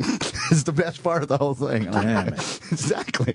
I will break your leg, and it'll be my fault, and yet I will not pay for it. Great. And I keep thinking about that Cleveland story. I didn't hear that. I had not heard that. That was That's a huge story. chilling, dude. Yeah. How did I not hear that? Friday. Especially, it shows you how the restraining orders, occasionally they'll work, but with a guy like that, like when it's husband violence, it just no way to fucking stop it. They had stuff on the guy from '93, so almost 20 years this guy's been terrorizing various people. But they had stuff on him from another girlfriend. They had a How did domestic. she real meet piece this of shit. guy Yeah, and exactly. marry him? Right, Like, yeah. how does that happen? A real piece How of did shit. she meet That's him and what I'm decide? saying. Yeah. this He is, killed his own daughter? Yeah. Tried to kill both of them. Apparently, they're twin 10-year-olds. So he shot one and killed and put the other one in front of them. Who he killed? The mom. It was a birthday party. It was the 10-year-old birthday Don't show me the little celebration at kid Cracker Barrel. faces. They're adorable. That's terrible. Let me see. So he shoots his kids in front of the mother? Yeah. At their birthday party. At the kid's birthday party. Oh, boy. What a piece of... It's like... Just a fucking... What a selfish... Horrible. It's like you can't. It's almost like it's an anticlimax when the cops kill him. I'm glad the cops killed him. I am too. I love that. If they don't turn the gun on themselves, then at least the cops. Yeah. Screw the whole fucking thing with he would have been to prison. He would have get some justice. No, good. Get the fuck rid of him. Not a penny should be wasted on those people. Exactly. I just don't like the fact. And I'm glad the cops got him. That he's done. Him shooting himself. Yeah. Like not by his own hand, where it was like, this is what I want to do. No, fuck you. The cops are blasting you. So wait, she had to watch him walk in with that gun and shoot. Yeah, I guess so. Yeah. With a long rifle. Yeah. Too. Shotgun. Why didn't she? I guess. Why didn't she take the kids and hide them somewhere? I don't know, because she thought she was safe. I guess she didn't see. I don't know. The cops were saying, "Don't go outside." They just kept saying, "Stay on the line, 911. The cops are coming. Don't go outside. Stay there." And how long after he shot did they get there? Yeah, a minute wasn't long. They literally almost got there at the same time.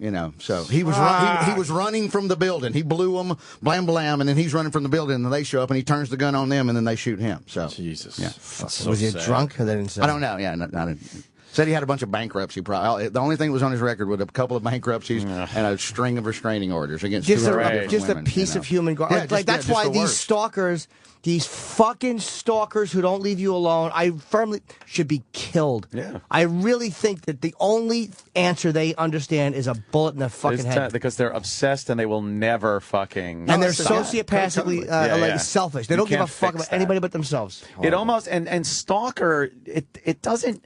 It's not intense enough for the situation, because some people actually, through movies and stuff, have romanticized stalking. It doesn't sound very serious. It's like, oh, I got a stalker. People are always like, hey, I got a stalker at work. It's like, no. When you have a real stalker, you don't want one. You don't fucking want a stalker. You do not want one. It almost downplays how serious it is when these motherfuckers. No, I agree. They should just be killed. They're invasive pieces of shit. It's awful. I think for women it's much harder because the odds of a woman being violent against you is so much, almost astronomically lower than a man being violent. Yeah, totally. But the women just phone stalk. They're just the worst. They fucking don't stop. Anthony, hi. You're never going to find anyone like me. And you gave that up. That fucking dippy cunt. Is my 5-minute fucking message done yet before the beep and I call back and leave another and another and another? Oh, what a fucking... I feel like you're pulling out all the stops for me today. Ooh, man. Yeah. You did the accent. You got some accents. I got the bullhorn. I got the voicemail thing. I'm shucking and jiving for you. It's multitasking for you. Tap dancing. You're on fire today. Spinning plates. Fuck, so that's where you're... I want to go back to the story. So then, when do you become a comedian? Obviously, 22, right out of college. We have learned over the years the more fucked up you were growing up, the better a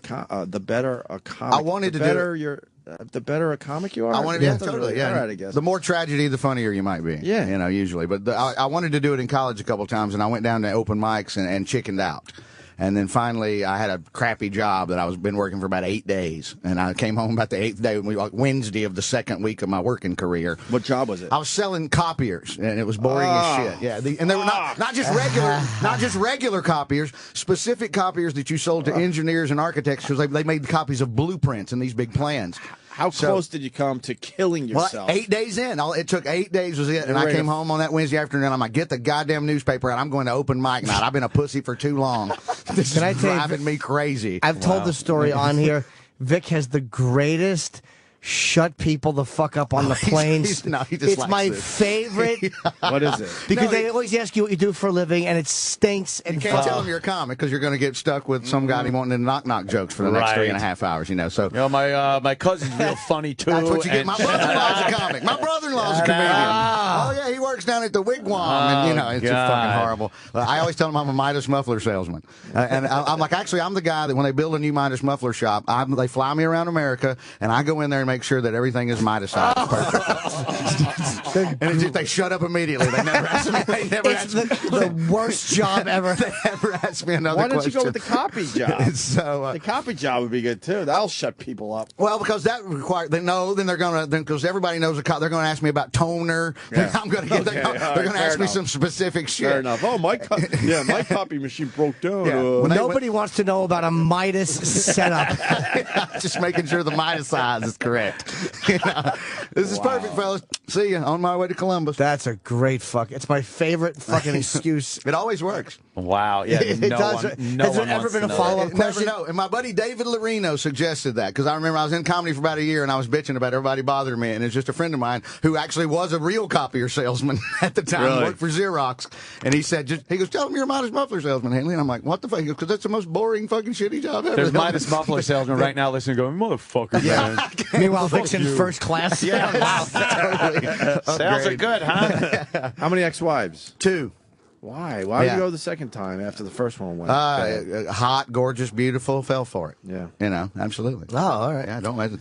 How long did they last, each one? I didn't know. The first one lasted, I was with her 11 years. We were married 9. The second one, we were together. Hold on. We're going to get to the second one. So the first one, how many kids? None. No kids ever. No kids, and then how did it go bad after 11 years? I don't know. I think women, Chris Rock has often said, women don't like to take a downgrade in lifestyle. So, comedy's up 1 year, down 1 year, up 1 year, down 1 year. I hit a little bad stretch, took some income hits, and, she can no longer live the big fun life. I think she just got tired of it. Yeah, I don't know. She was meaner than a goddamn steak. She gouged me and I almost had to sell my home here to get rid of it. And I'm begging. I'm like, don't make me sell the house. I'll give you some money. We're together for 9 years, but no, I can show you right here. Don't make me sell. Fuck you. Give me my goddamn money. So every horrible thing about her, I only learned in the last year that we were together. I'm like, where was this? I'm glad I didn't see this person 7 years ago. I would have gotten divorced then, but it was just it was train wreck bad at the end. And so then you this one, didn't this have to nice sell one. the house?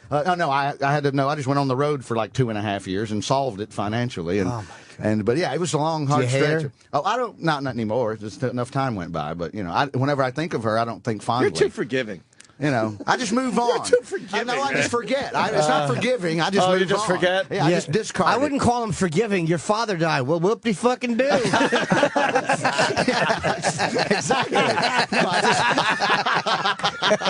I like that you southerned it up a little bit right there. That was good. But I mean, no, I think Vic just, once he writes you off, you're finished. Yeah, that's it. That's totally, you die, you're dead. I don't think about it. I keep moving. And then the second one? The second one. How long in between the wives? Single for about 5-6 years. Okay. Yeah, So yeah. you- Had a great time. So you put your time in. Oh, yeah, had a great time. And then met that one, and then, I went in wholeheartedly with, I love you, and you love me. And How many years How long that you been last? divorced? 3. Only about a year. Oh, because I did know you when you were married to her. Okay. I don't think I knew her, but Why did that one go wrong? Same thing. I think, a little Up and downs? a little dip in the money, and I want to do this. Oh, how come we can't do this? Because we don't have any goddamn money. That's why we can't do this. What part about we're making 20 and you want to spend 30? Do you not fucking understand? It's a math problem, jackass. Right on. Do you still have the apartment? Oh, yeah. This one was very easy. This one was very simple and easy. And I heard Vic has a great place. I've never seen it, but I heard it's a nice thing. You're welcome. Y'all are all welcome Wait, anytime. where- No, but I heard it's a nice Where is it? patio. I'm on 90 between Park and Lex, and so on the Upper East. look Yeah. at No, you. I have a deck. I'll grill. It's all Wait, good. you live in New York? For 25 years. So why aren't you on the show more? Because I'm not Voss and Kelly. I don't want to drive me I said it fucking last crazy time. all the E-Rock time. said it. Know what it is? It's the accent fools me. So I figure no. you're only in New York every once in a while. I just don't want to bother y'all. I know this is Dude, we fun, love and you on the everybody fucking else is show. pestering the shit out of you. So if I have something to pimp, I'll call you. But otherwise, I'll just sit on my ass. I just assume he's a Southern dude. You should go to that call comes me. into town once a year. No, it's not. Oh my God, I see Vic once every 9 months. All of a sudden, he'll be at the cellar, or I'll walk into the strip, and there he is. I just assume he's been on the road. Yeah, exactly. I'm on the road a lot. It just depends. When you go home, do they say, you're losing your accent? All the time. That's all the time. hilarious to me. And, it's like, always. and I'm like, on the phone. Dude, you totally, we don't even know who But you it are is, anymore. you can We tell don't it is a subdued version. When you hear somebody Really? that's I don't right, know. This is- from down there, they sound a lot different than Especially when I listen to it, like in these headphones here. I'm on the phone with these idiots I grew up with. You can't fucking hear this? Are you crazy? You can't hear this? Yeah. What's wrong with you, jackass? So, God, I wish someday on a plane you hear, well, I'm in catalytic converters. oh, What a coincidence. I work for the Acme Transmission Company. We are just a U-bolt away from friendship, my friend. That would be my nightmare. Oh, and you're sitting there, now you got to discuss fucking exhaust systems. Or the best would be, I work for Midas. Me too. Yeah, Jesus. That's true. So far, I've been lucky. Shit. So far, I've been lucky. It's like, all I would think is, well, I worked for 26 years. Yeah. It's like, no, well, Finally. fuck you. I'm a comedian. That was a joke. Yeah, exactly. Get back in the coach. Yeah, shut fucko. So you and Ron go on the bus together. Yep. And Ron White, of course. Ron White, who was yes. going to do our show, but he had a little issue. Death in the Family. Yeah. Was that real? It's totally real. Absolutely. All right. Yeah. Totally. It's good to get the inside scoop because sometimes we hear that and you can't trust the guy. because he was. And then you find out it was a fake fucking. No, death. it was completely real. And I told him, I was like, look, I go down there all the time. They're great guys. I can't wait to talk to him. He's on next Monday. Yeah. He's doing Radio City this Saturday. So yeah, the 21st. Nice. He's Sold Radio out? City. As far as I know, yes. Are you on that? No, I'm not. I couldn't do it. No. Why? Because he wanted me to do 4 dates in a row, and I could only do 2 of them. So he gave it to his brother-in-law. And his brother-in-law usually opens for him anyway, Alex Ramundo. And is he funny? No. But and Ron will tell you that. Ron will say, no, I'm not slamming Alex. And, but Ron told me nepotism. He's got okay stuck with that funny. nepotism He's okay shit. funny. But Ron was telling me I really wanted you on the show, and I'm like, well, I'm sorry, I couldn't Why do can't it. he give you the 2 days? Because that's not how they roll. They have their own rules, and they, so man, they give just you the 2 days. I didn't care. He let me do it 2 years ago. He's the sweetest guy in the world. I'm not going to bitch about anything. No, we're not. But he was telling me, he was like, I did want a funnier show. That's what he said. I hugged him. He was like, dude, I'm sorry I couldn't do this. And I go, but Alex is cool, and everybody should get a chance to play Radio City. You already did it for me. Let Alex do it. And he goes, tell you the truth, I just wanted a funnier show. It's a funnier show if you open. I want a strong show. It's Radio City. Can't he find someone else? He uses who he likes to use. So, Yeah, fair enough. I've never seen your stand-up, man. I can't wait to see it. It's awful. No, it's good. It's very funny. Do you play locally ever? Oh yeah, I'm at the Cellar and the Strip, and I work I'm like, he'll sit at the Cellar mainly, but I'll go to the Cellar and the Strip, and I tell everybody they all treat us like Caroline's shit. ever? No, not much. Not in 4 or 5 years. I used to go there all the time because they got weird over there a little bit for me. It just got a little strange for me, so I stopped going. Well, fuck Greg Charles. Oh man, he's on the fucker list. I like Greg Charles. Fuck him, that alcoholic. He's done. It's done. We're not taking any more comics until you're back to Carolina. They take care of me. Great. What's his wee shit? I'm talking about me too. Fuck Vic. They pay a lot of money. No, they're really good with these guys. I'm talking about Vic. I'm talking about me and my multiple personalities. I left you guys out of that one. Don't drag Fuck me. that shit. Fuck Greg Charles, Sam. Fuck him. Oh. After I call you 50 times in a row and you don't call me back, then I'll just move on to someone else. Okay. Well, apparently so. Yeah, exactly. The old Vic moving on to someone else. Are you? Let's forget it. Exactly.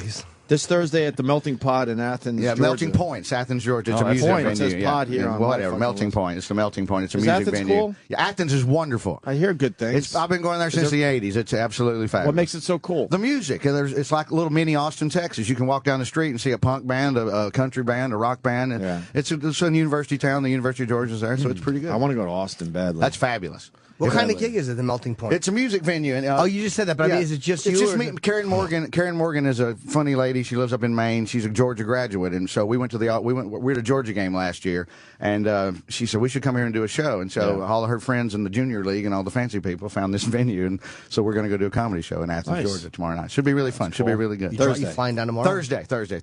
I'm flying down tomorrow. Yeah. You know, UFC's down in that's Atlanta. That's Atlanta. That's I'm flying into Atlanta. It's an hour. It's an hour away. I'm driving over. You should go see UFC Tomorrow night, Wednesday night? No, Saturday, if you're there for the weekend. Now, I'm going to come back here and go to Radio City and hang. Wait a minute. I'm flying back on Friday. And what gig interfered with your 4-day run with Ron? The Melting Point. I couldn't just because it's Fuck a door the deal. Melting no, Point. It's a door deal. Fuck Trust those me. people. It's a door deal. It's a door deal. Trust More money? me. Sam, Yes, fuck the absolutely. Melting Point. A Fuck lot the more. glory of working at No, I Radio promoted City. it. I've worked on it. I asked for it. I can't book this show and promote it myself and produce it and then All right, bail let's- out fair on enough. it. And then Let's bail calm out. down on the Melting Point. It's all right. It's all right. And more money on the All Melting Point. Yeah, and a lot more money. It's a Well, door can't deal. Ron White go, hey, we got a guest spot and give you a couple I minutes? don't, probably. Could it happen? That may happen, absolutely. That's completely possible that might happen. Let's call Ron right now. Would he ever use 2 openers? Yeah, totally. Sometimes he does. So maybe he could use you. Well, I don't ask. I just show up and hang. How was it being on the bus? Wonderful. Just absolutely fabulous. How many cities?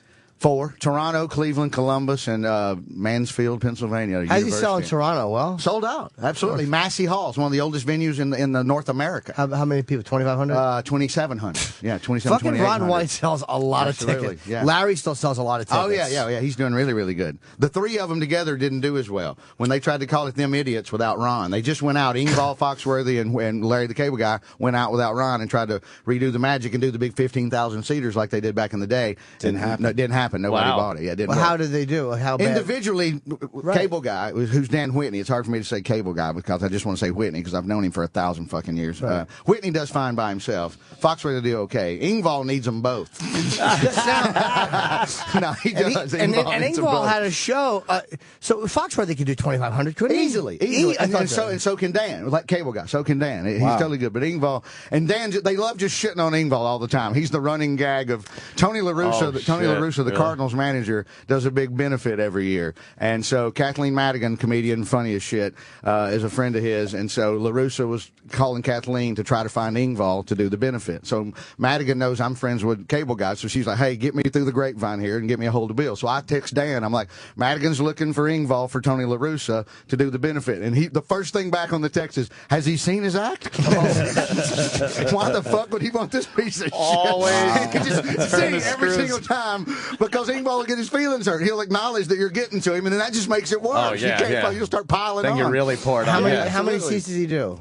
Bill? Yeah. I don't know. He do 1,000 seats, yeah, right? probably easily, yeah. But I know him the least, so I don't really know. I only met him once. Yeah. He bumped me at the Ice House. I mean, not the Ice House. Where does Leno work out? The Comedy Magic Club. That's where he yeah. bumped me there, but he was okay. I No, mean, he's nice enough, I guess. Yeah. What do you do on the bus?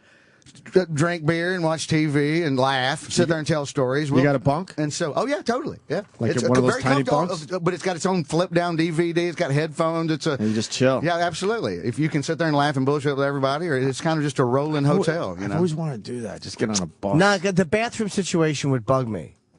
Yeah, there's no shitting on the bus. That's the rule. Ron can shit in his bathroom in the back, but there's another bathroom nobody's allowed to shit. Does on. Ron let everybody shit in his bathroom? No, hell no. You don't even go in his bedroom back there. There's a point where there's a door there, and that's his area. Oh, and really? You just sort of leave that alone. It's sort of an unwritten. He's not saying, but but it's you sort of an you'll figure it out. But he told us, he's like, we'll pull over and let you shit. No shit. But it on would the be bus. awkward if you go in there and you have to sit on his bed and have a conversation. Right, exactly. You don't want to do that anyway.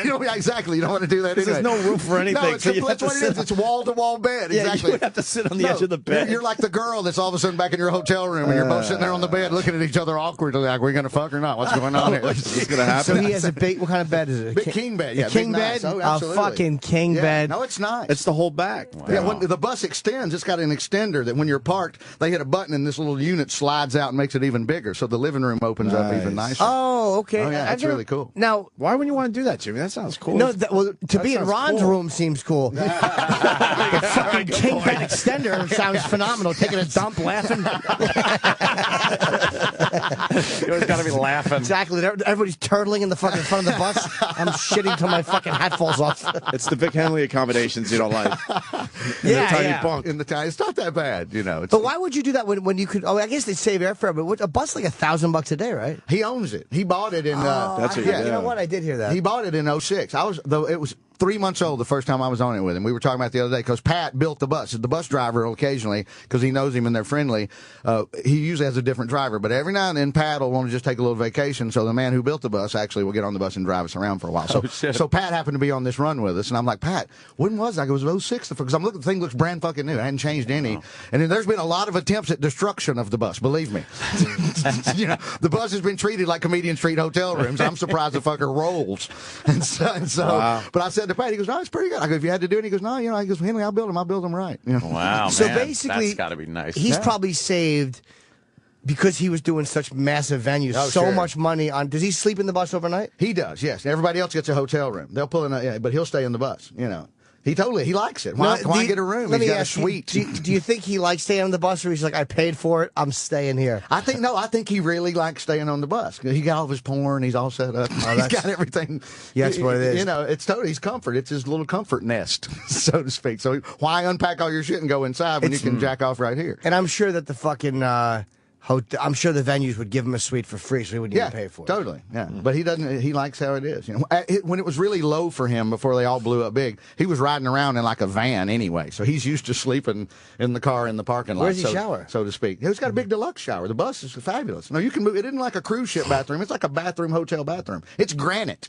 It's glass doors. It's a nice ass. He has a real shower? It's totally a full size shower. It's great. The bus is fabulous. I'm telling you. That's great. So he has a big bathroom. Yeah, totally. Why don't we all breathe? We're gonna breathe. We're gonna take a break. Vic Henley's in. It's going to be at the Melting Point in Athens, Georgia. Athens, Georgia. And Poconuts on the 29th, just to drop. 28th? In Poconuts in Swiftville, Pennsylvania, somewhere. Oh, somewhere I've done in the that. Poconuts. That's good, yeah. Poconuts on the 28th of April. VicHenley.com for all his Yeah, it's dates. on VicHenley.com. When we come back, I wanted to ask you about Cincinnati. Okay, sure. Because I'm going there to be at the Funny Bone this weekend, Thursday, Friday, Saturday. Tickets selling fast. That's all I wanted to say. Okay. The Opie and Anthony Show on Sirius XM. The Opie and Anthony Channel. Oh my God! Oh my God! On Sirius XM. In a time of economic depression and ruthless dictatorship, one man would unify an entire society. I'm the Messiah. With a message of strength. Oh, look, I'm walkskin on Watsker. A message of unity. Eats my bodies. Eats my bodies, drinks my bloods. A can of spinach. I am the savior, man. But some questioned his power. I hate those Jews. And vowed to destroy him. It's Pontius Brutus. This summer. Crown of Thorns. Crown of Thorns gets hurting me head. Prepare to be blown down. Their nails get me to the cross. When an ordinary sailor man is transformed into a legend. If I could only get to my spinach through these nails. The Passion of Popeye. I'm blowing through me hands.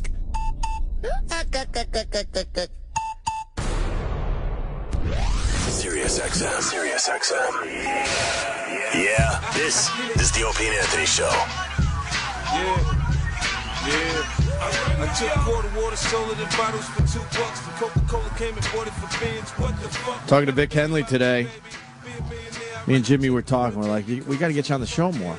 Anytime. It's just so stupid that you're not on a little Well, I don't more. want to pester you, is what I'm saying. I think you got to bother us a little bit. I'll do it. Because I think we do forget. That's fine. Because E-Rock just laughed at me. He goes, you said that last time. That's fine. I always assume you're a Vic is real gone. New Yorker. Yeah, Jim knows I'm on the road a ton. Every year's different. But how many days do you do on the road? At least 250, probably. 250 days a year? Probably, yeah.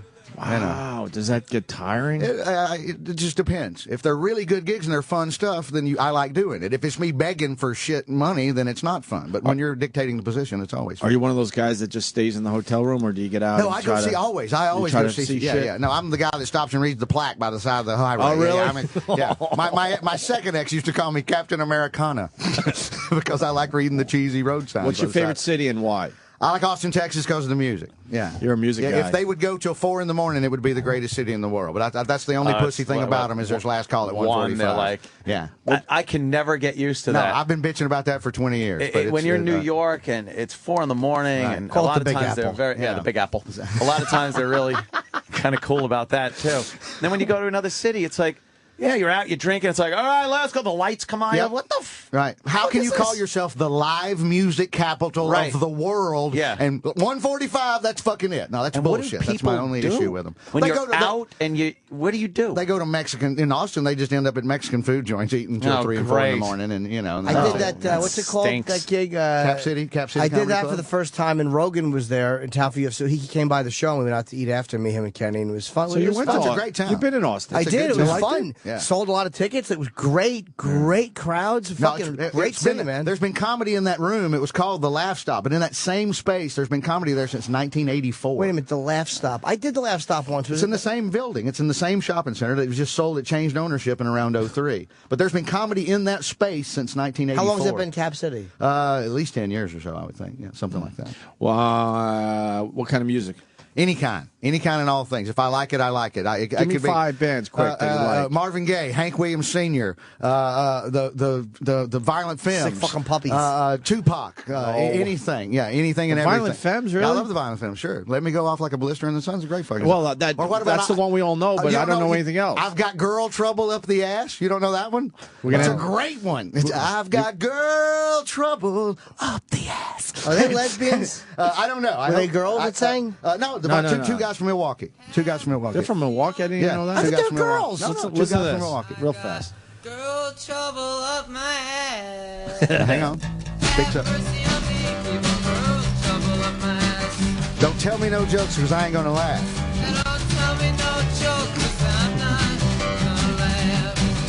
Yeah, I kind of like the Violent Femmes. White Femmes. I don't know, because of the women White thing. Femmes. Yeah, mad women. Mad women. But it's a little punky. I'm just saying, I like anything. Yeah, What's a good song by them? Day after day. Oh, yeah, totally. Yeah. Why can't I get just one Just fuck? one kiss, Why yeah. can't I get? Yeah, Let's hear that. A pop, pop, pop, pop, a pop, pop, pop. Mama. Yeah, exactly. It's a blister in the sun, girl trouble up the ass, and then the one Jimmy and I are singing, which is I'm forgetting Wait, the title. I'll give it to you in 1 second. But I forget where I first heard it. Oh, very cool, man. Hold on. I got a faster version of that at home. It's actually a little Are better. you, so you know all those guys, Ron White and Larry Ingval and Foxworthy, and yeah. Larry the Cable Guy's name's Dan Whitney, and I'm not. It's. Oh, yeah, If I say Whitney, it's just easier for me to talk about him. Right. So you know. I know him as he gave me his number one time, like when at K-Rock, and he wrote Dan, so he doesn't go by Larry. He called Colin for lunch a couple of weeks ago because his wife's favorite comedian is Lewis. Two comics are Colin Quinn and Lewis Black, or Whitney's favorite, his wife's favorite. Oh wow! You know, yeah, it's completely unlike what he's doing with Larry. There couldn't be further from Larry the Cable Guy than Lou. Did you guys all and come up Colin. together? Yeah, we in Florida. He was an open micer. Foxworthy and I the Braves were in. Used to be in spring training in West Palm Beach, and every year we would book ourselves in for a week at the club. They'd make them rent us a convertible, and we'd watch the Braves during the day and work the club at night. And Dan was a local comedian there, so he was a faster one-liner kind of guy. And then he started doing this Cable Guy thing, and then they put him on a radio station down there, and it blew up. Not huge just one. In '92, yeah, he was all over Florida, He's and then all talked over about America. many times about how he would just call a million stations every morning. He'd get up every day and do it, Yeah, right? totally. Yeah, he was writing them at night and getting up every morning and calling every one of them. And he would call. Like, wouldn't he be on a schedule? Like, okay, I call them every Tuesday. Totally. He had it all set up. Absolutely. But it was a fast one-liner. He was the kind of guy who was hey, I went out with the ABC announcer. She said I'd pick you up at 8, 7 Central. Hey, I went out with this girl the other night. I thought I was getting the hand jobs. Turned out she was a circus clown. I looked down, my dick was a poodle. It was all these really fast jokes. And then all of a sudden, one year at spring training, he tells me and Jeff, he's like, "What? I'm going to do this thing in the middle. Help me with it." And so after this rapid-fire kind of thing, he stops in the middle of his set and goes, "You ever have this guy come to your house?" And he goes, "Hey, you need cable?" And he would fake like he had a clipboard, and he's arguing with the lady, because the lady's like obviously telling him no, and you can't come in my house. And he's like, "I believe if it fucking says right here you need cable, you need cable. Besides, I got to take a shit. You need to let me come in there." And it went from this 2 or 3 minute rambling thing till it just got bigger and bigger and bigger. I don't know the Larry the Cable Guy routine. Like, I know his jokes, but I don't know the Cable Guy. Like you just said, I've never heard that. Well, it started there, and then he just expanded it and made it longer. What and is longer Get and Her longer. Done? Like, what is that from even? This is something he started saying off the cuff. He ad-libbed it. He didn't even, he didn't want it to be his catchphrase. He just, in the middle of, I believe we need to get her, it became a catchphrase for I need to finish that. I need to get, euphemism for anything that you need to complete. But get her done. Get her done. But how did you guys all meet originally? Well, we met him. Jeff and I met him. I met Foxworthy on the road doing all the Southern gigs. And so the first time he had been chosen to go second, I was the MC. And so we met.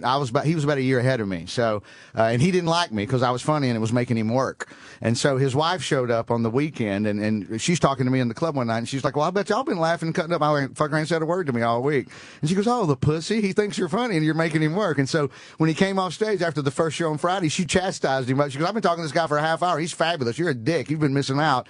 And he's like, "Oh, okay." And so then he was nice, and then we were friends for a decade plus after that. Wow. And we met Dan down there doing Cable Guy, doing West Palm Beach, Florida, and we met Ron White on the road, the Arlington Funny Bone. He was a local Texas comedian. I met him the day he was quitting his job. He called me on the phone. They had left me in the condo and not taken me to get any food. And the condo is an apartment complex in the middle of nowhere. He pops by the club. "Who's working this week?" "Well, so-and-so and so-and-so. And he goes, "Would you take him for lunch now?" And he's like, "God damn." He picks up the phone. I don't know him from Adam. The phone rings in the condo. "My name's Ron White. I'm a local comedian here. I can't believe they took you to the condo and didn't get you any goddamn groceries. Do you like pot?" And it was exactly like that. And I'm like, "I love pot."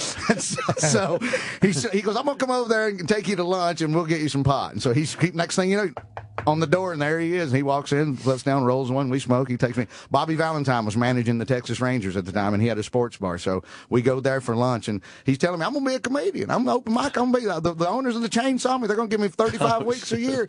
And he was a window salesman. He sold windows and doors, and he would call on contractors to get them to sell his brand of windows. And so he goes, all I'm doing the rest of the day is riding around. It's my last day of work ever. I'm going to be a comedian. And he goes, I'm going to ride around all afternoon and just tell everybody goodbye. All my good customers. Wow. You can go with me if you want. And I'm like, you keep rolling them. I'll go to hell and back with you. I don't care at all. Wow. And so, yeah, I met him the day he was actually quitting his job. And that worked out for him. Yeah, totally. And what about you with those guys? Why didn't you do, like, when they did the massive tour? I was gone by then. I left in around 97, 98, and they didn't start that till about 2000, 2001. Did they think to call you or no? And so, well, the manager guy, I butted heads with him and didn't really enjoy him, so I just sort of came back to him. I made a bunch of money on the Goober train. Believe me, I've been overpaid fine. It didn't bother me at all, because I would have had to deal with JP. It would have been great to hang out with my buddies, but I didn't want to deal with JP. Who's the manager? The manager guy, yeah. So wait, did you? Oh, you didn't open any of those shows? No. I just, I wrote a ton of the redneck stuff and all this behind the scenes stuff, and I got in on pilots and a lot of the stuff that nobody knows about. But I got, as you well know, there's a lot of behind the scenes big fat paychecks, and so. Okay, yeah. So yeah, I was rewarded handsomely. I have no complaints about it, and they're great guys. I love hanging out with all of them. I know Ingval the least, but how did they get with Bill, and why Bill of all the, not to knock him, I know nothing about him either. I think JP made a conscious decision to go hillbilly. Everybody saw the Kings of Comedy with Bernie Mac and all those guys, and then there became 8,000 bootleg versions of that. The lesbians of comedy, the Puerto Ricans of comedy, the Chinese guys of comedy, and so JP, blue collar worked. So man. JP saw that and put it together to his credit, and Ingval was the missing piece that they needed, and so he threw him in there. What was the order? Was Foxworthy hosted, or how would it go? Ron would go out first. Wow. Yeah, it was Ron, and then Larry the Cable Guy, and then Ingval, and then Foxworthy. That was always the order. So for some reason. Larry, yeah. What? Yeah. Now. But it did make the two people that America knew the least about, Larry and Ron. The specials blew up big enough that it let them go out on their own. So television worked in that respect. The two funny guys of the four, I think, got the most exposure and the most help, and they are the two funniest guys. No knock on the other two, but if we're rating it, Ron's funnier than all of them fucking put together, as far as I'm concerned. But that's right. Ingval is.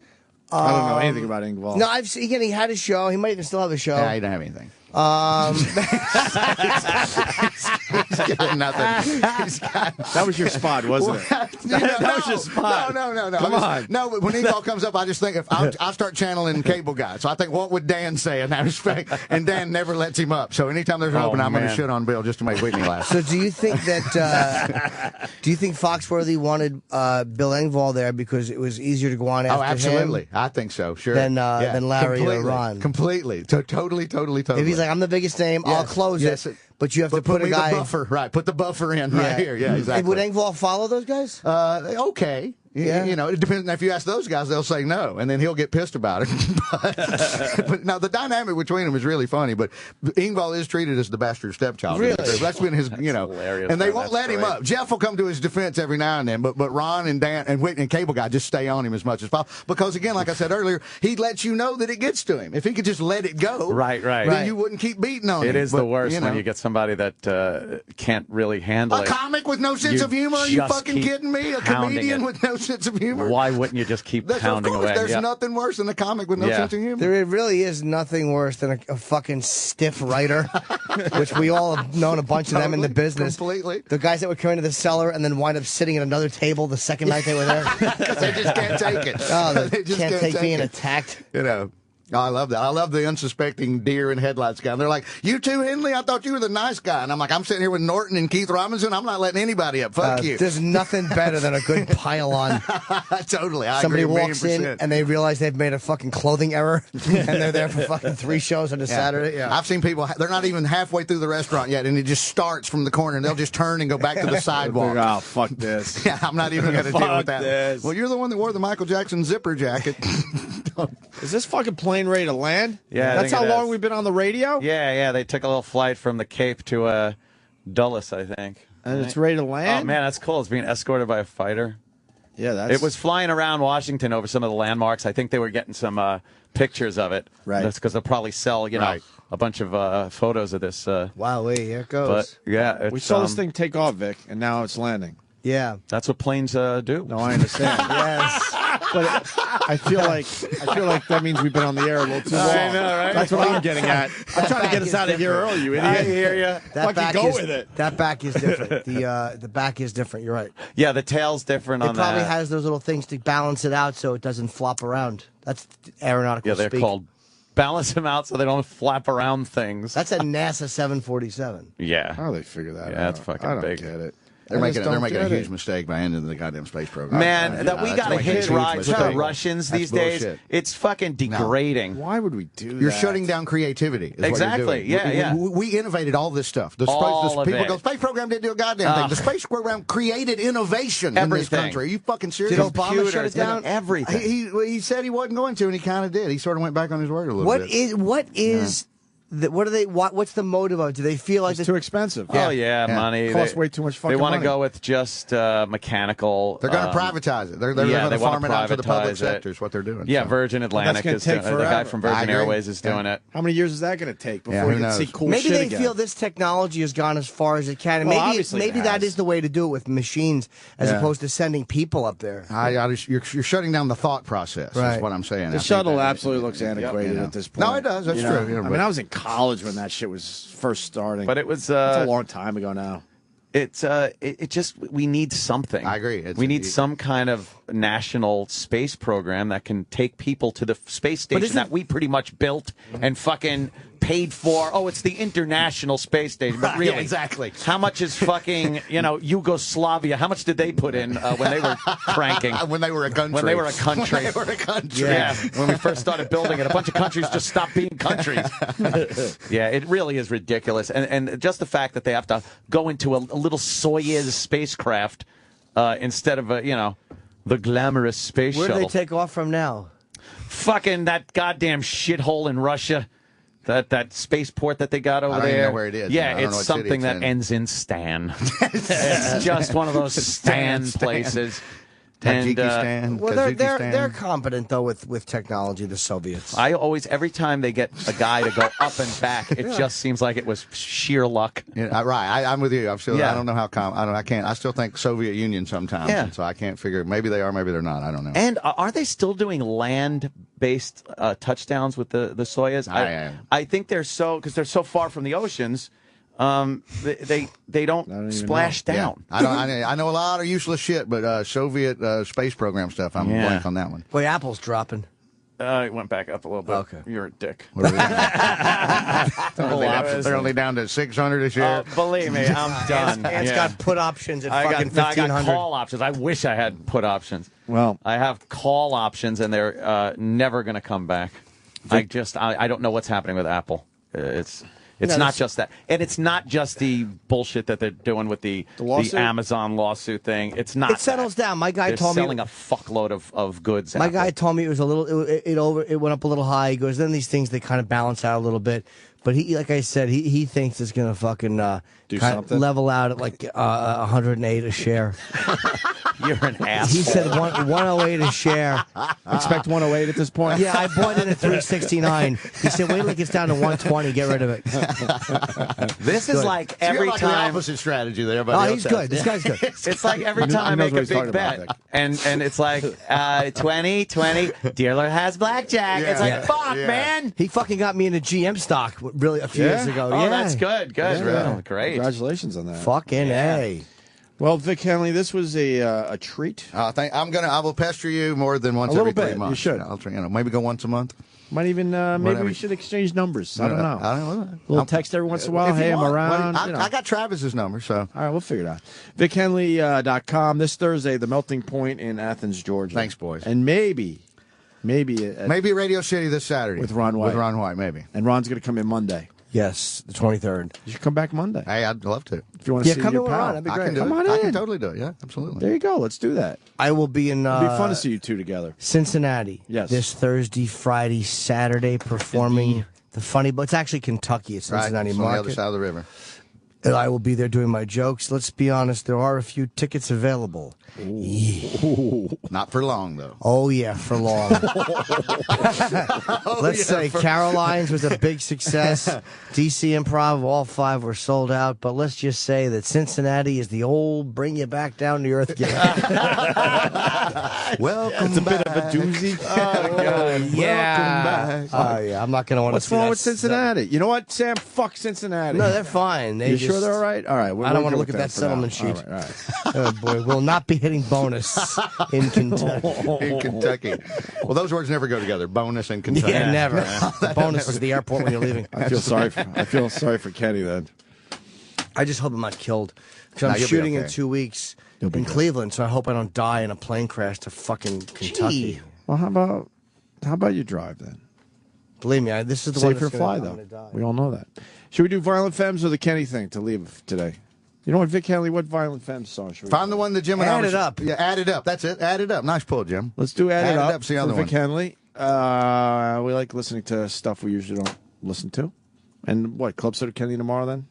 Whenever you want, tomorrow or later today. It's up to you. All right, we'll figure it out. Whatever. Vic Yeah, Henley, man. thanks. We'll Thanks, see guys. you Appreciate it, back man. on Monday. Fun, man. Yep.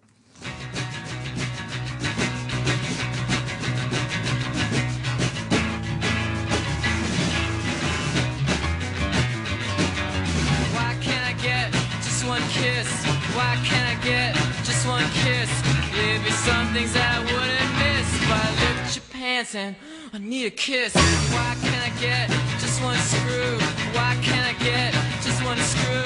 Believe me, I know what to do, but something won't let me make love to you.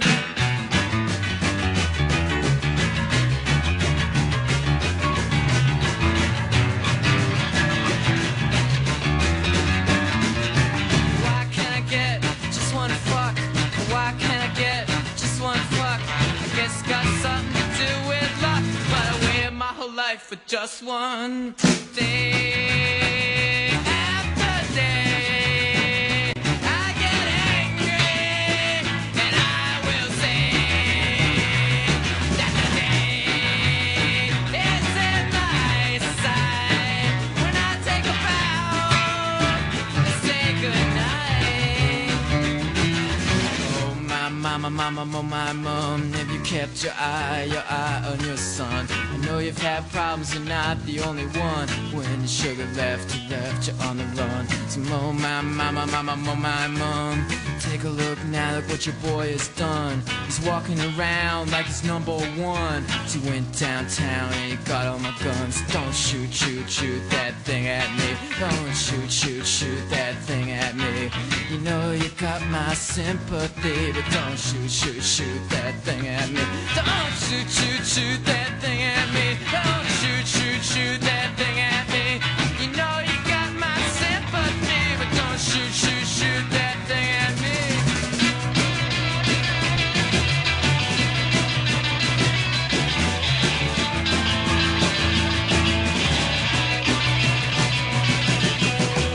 Down kitchen at the top of the stairs. Can I mix in with your affairs? Share a smoke, make a joke. Grasp and reach for a leg of hope. Words to memorize, words hypnotize. Words make my mouth exercise. Words all fail the magic prize. Nothing I can say when I'm in your thighs. Come on, my mother. I would love to love you, lover. City's restless, it's ready to pounce. Go in your bedroom, ounce for ounce. And oh, my mother. I would love to love you, lover. City's restless, it's ready to pounce. Go here in your bedroom, ounce for ounce. And I've given you decision to make, things to lose, things to take. Just as about ready to cut it up. She said, wait a minute, honey, I'm gonna add it up. Add it up, add it up, add it up, add it up, add it up.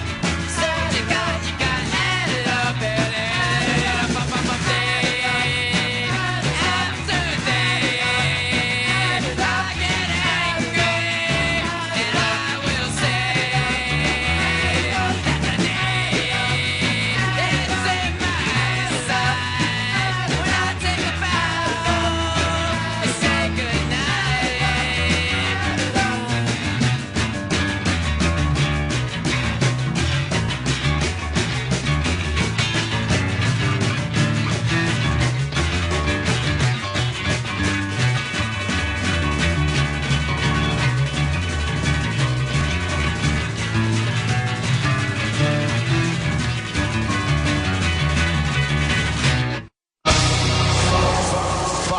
The Opie and Anthony show is pretty much over. But if you feel like sticking around after One Day Live is next.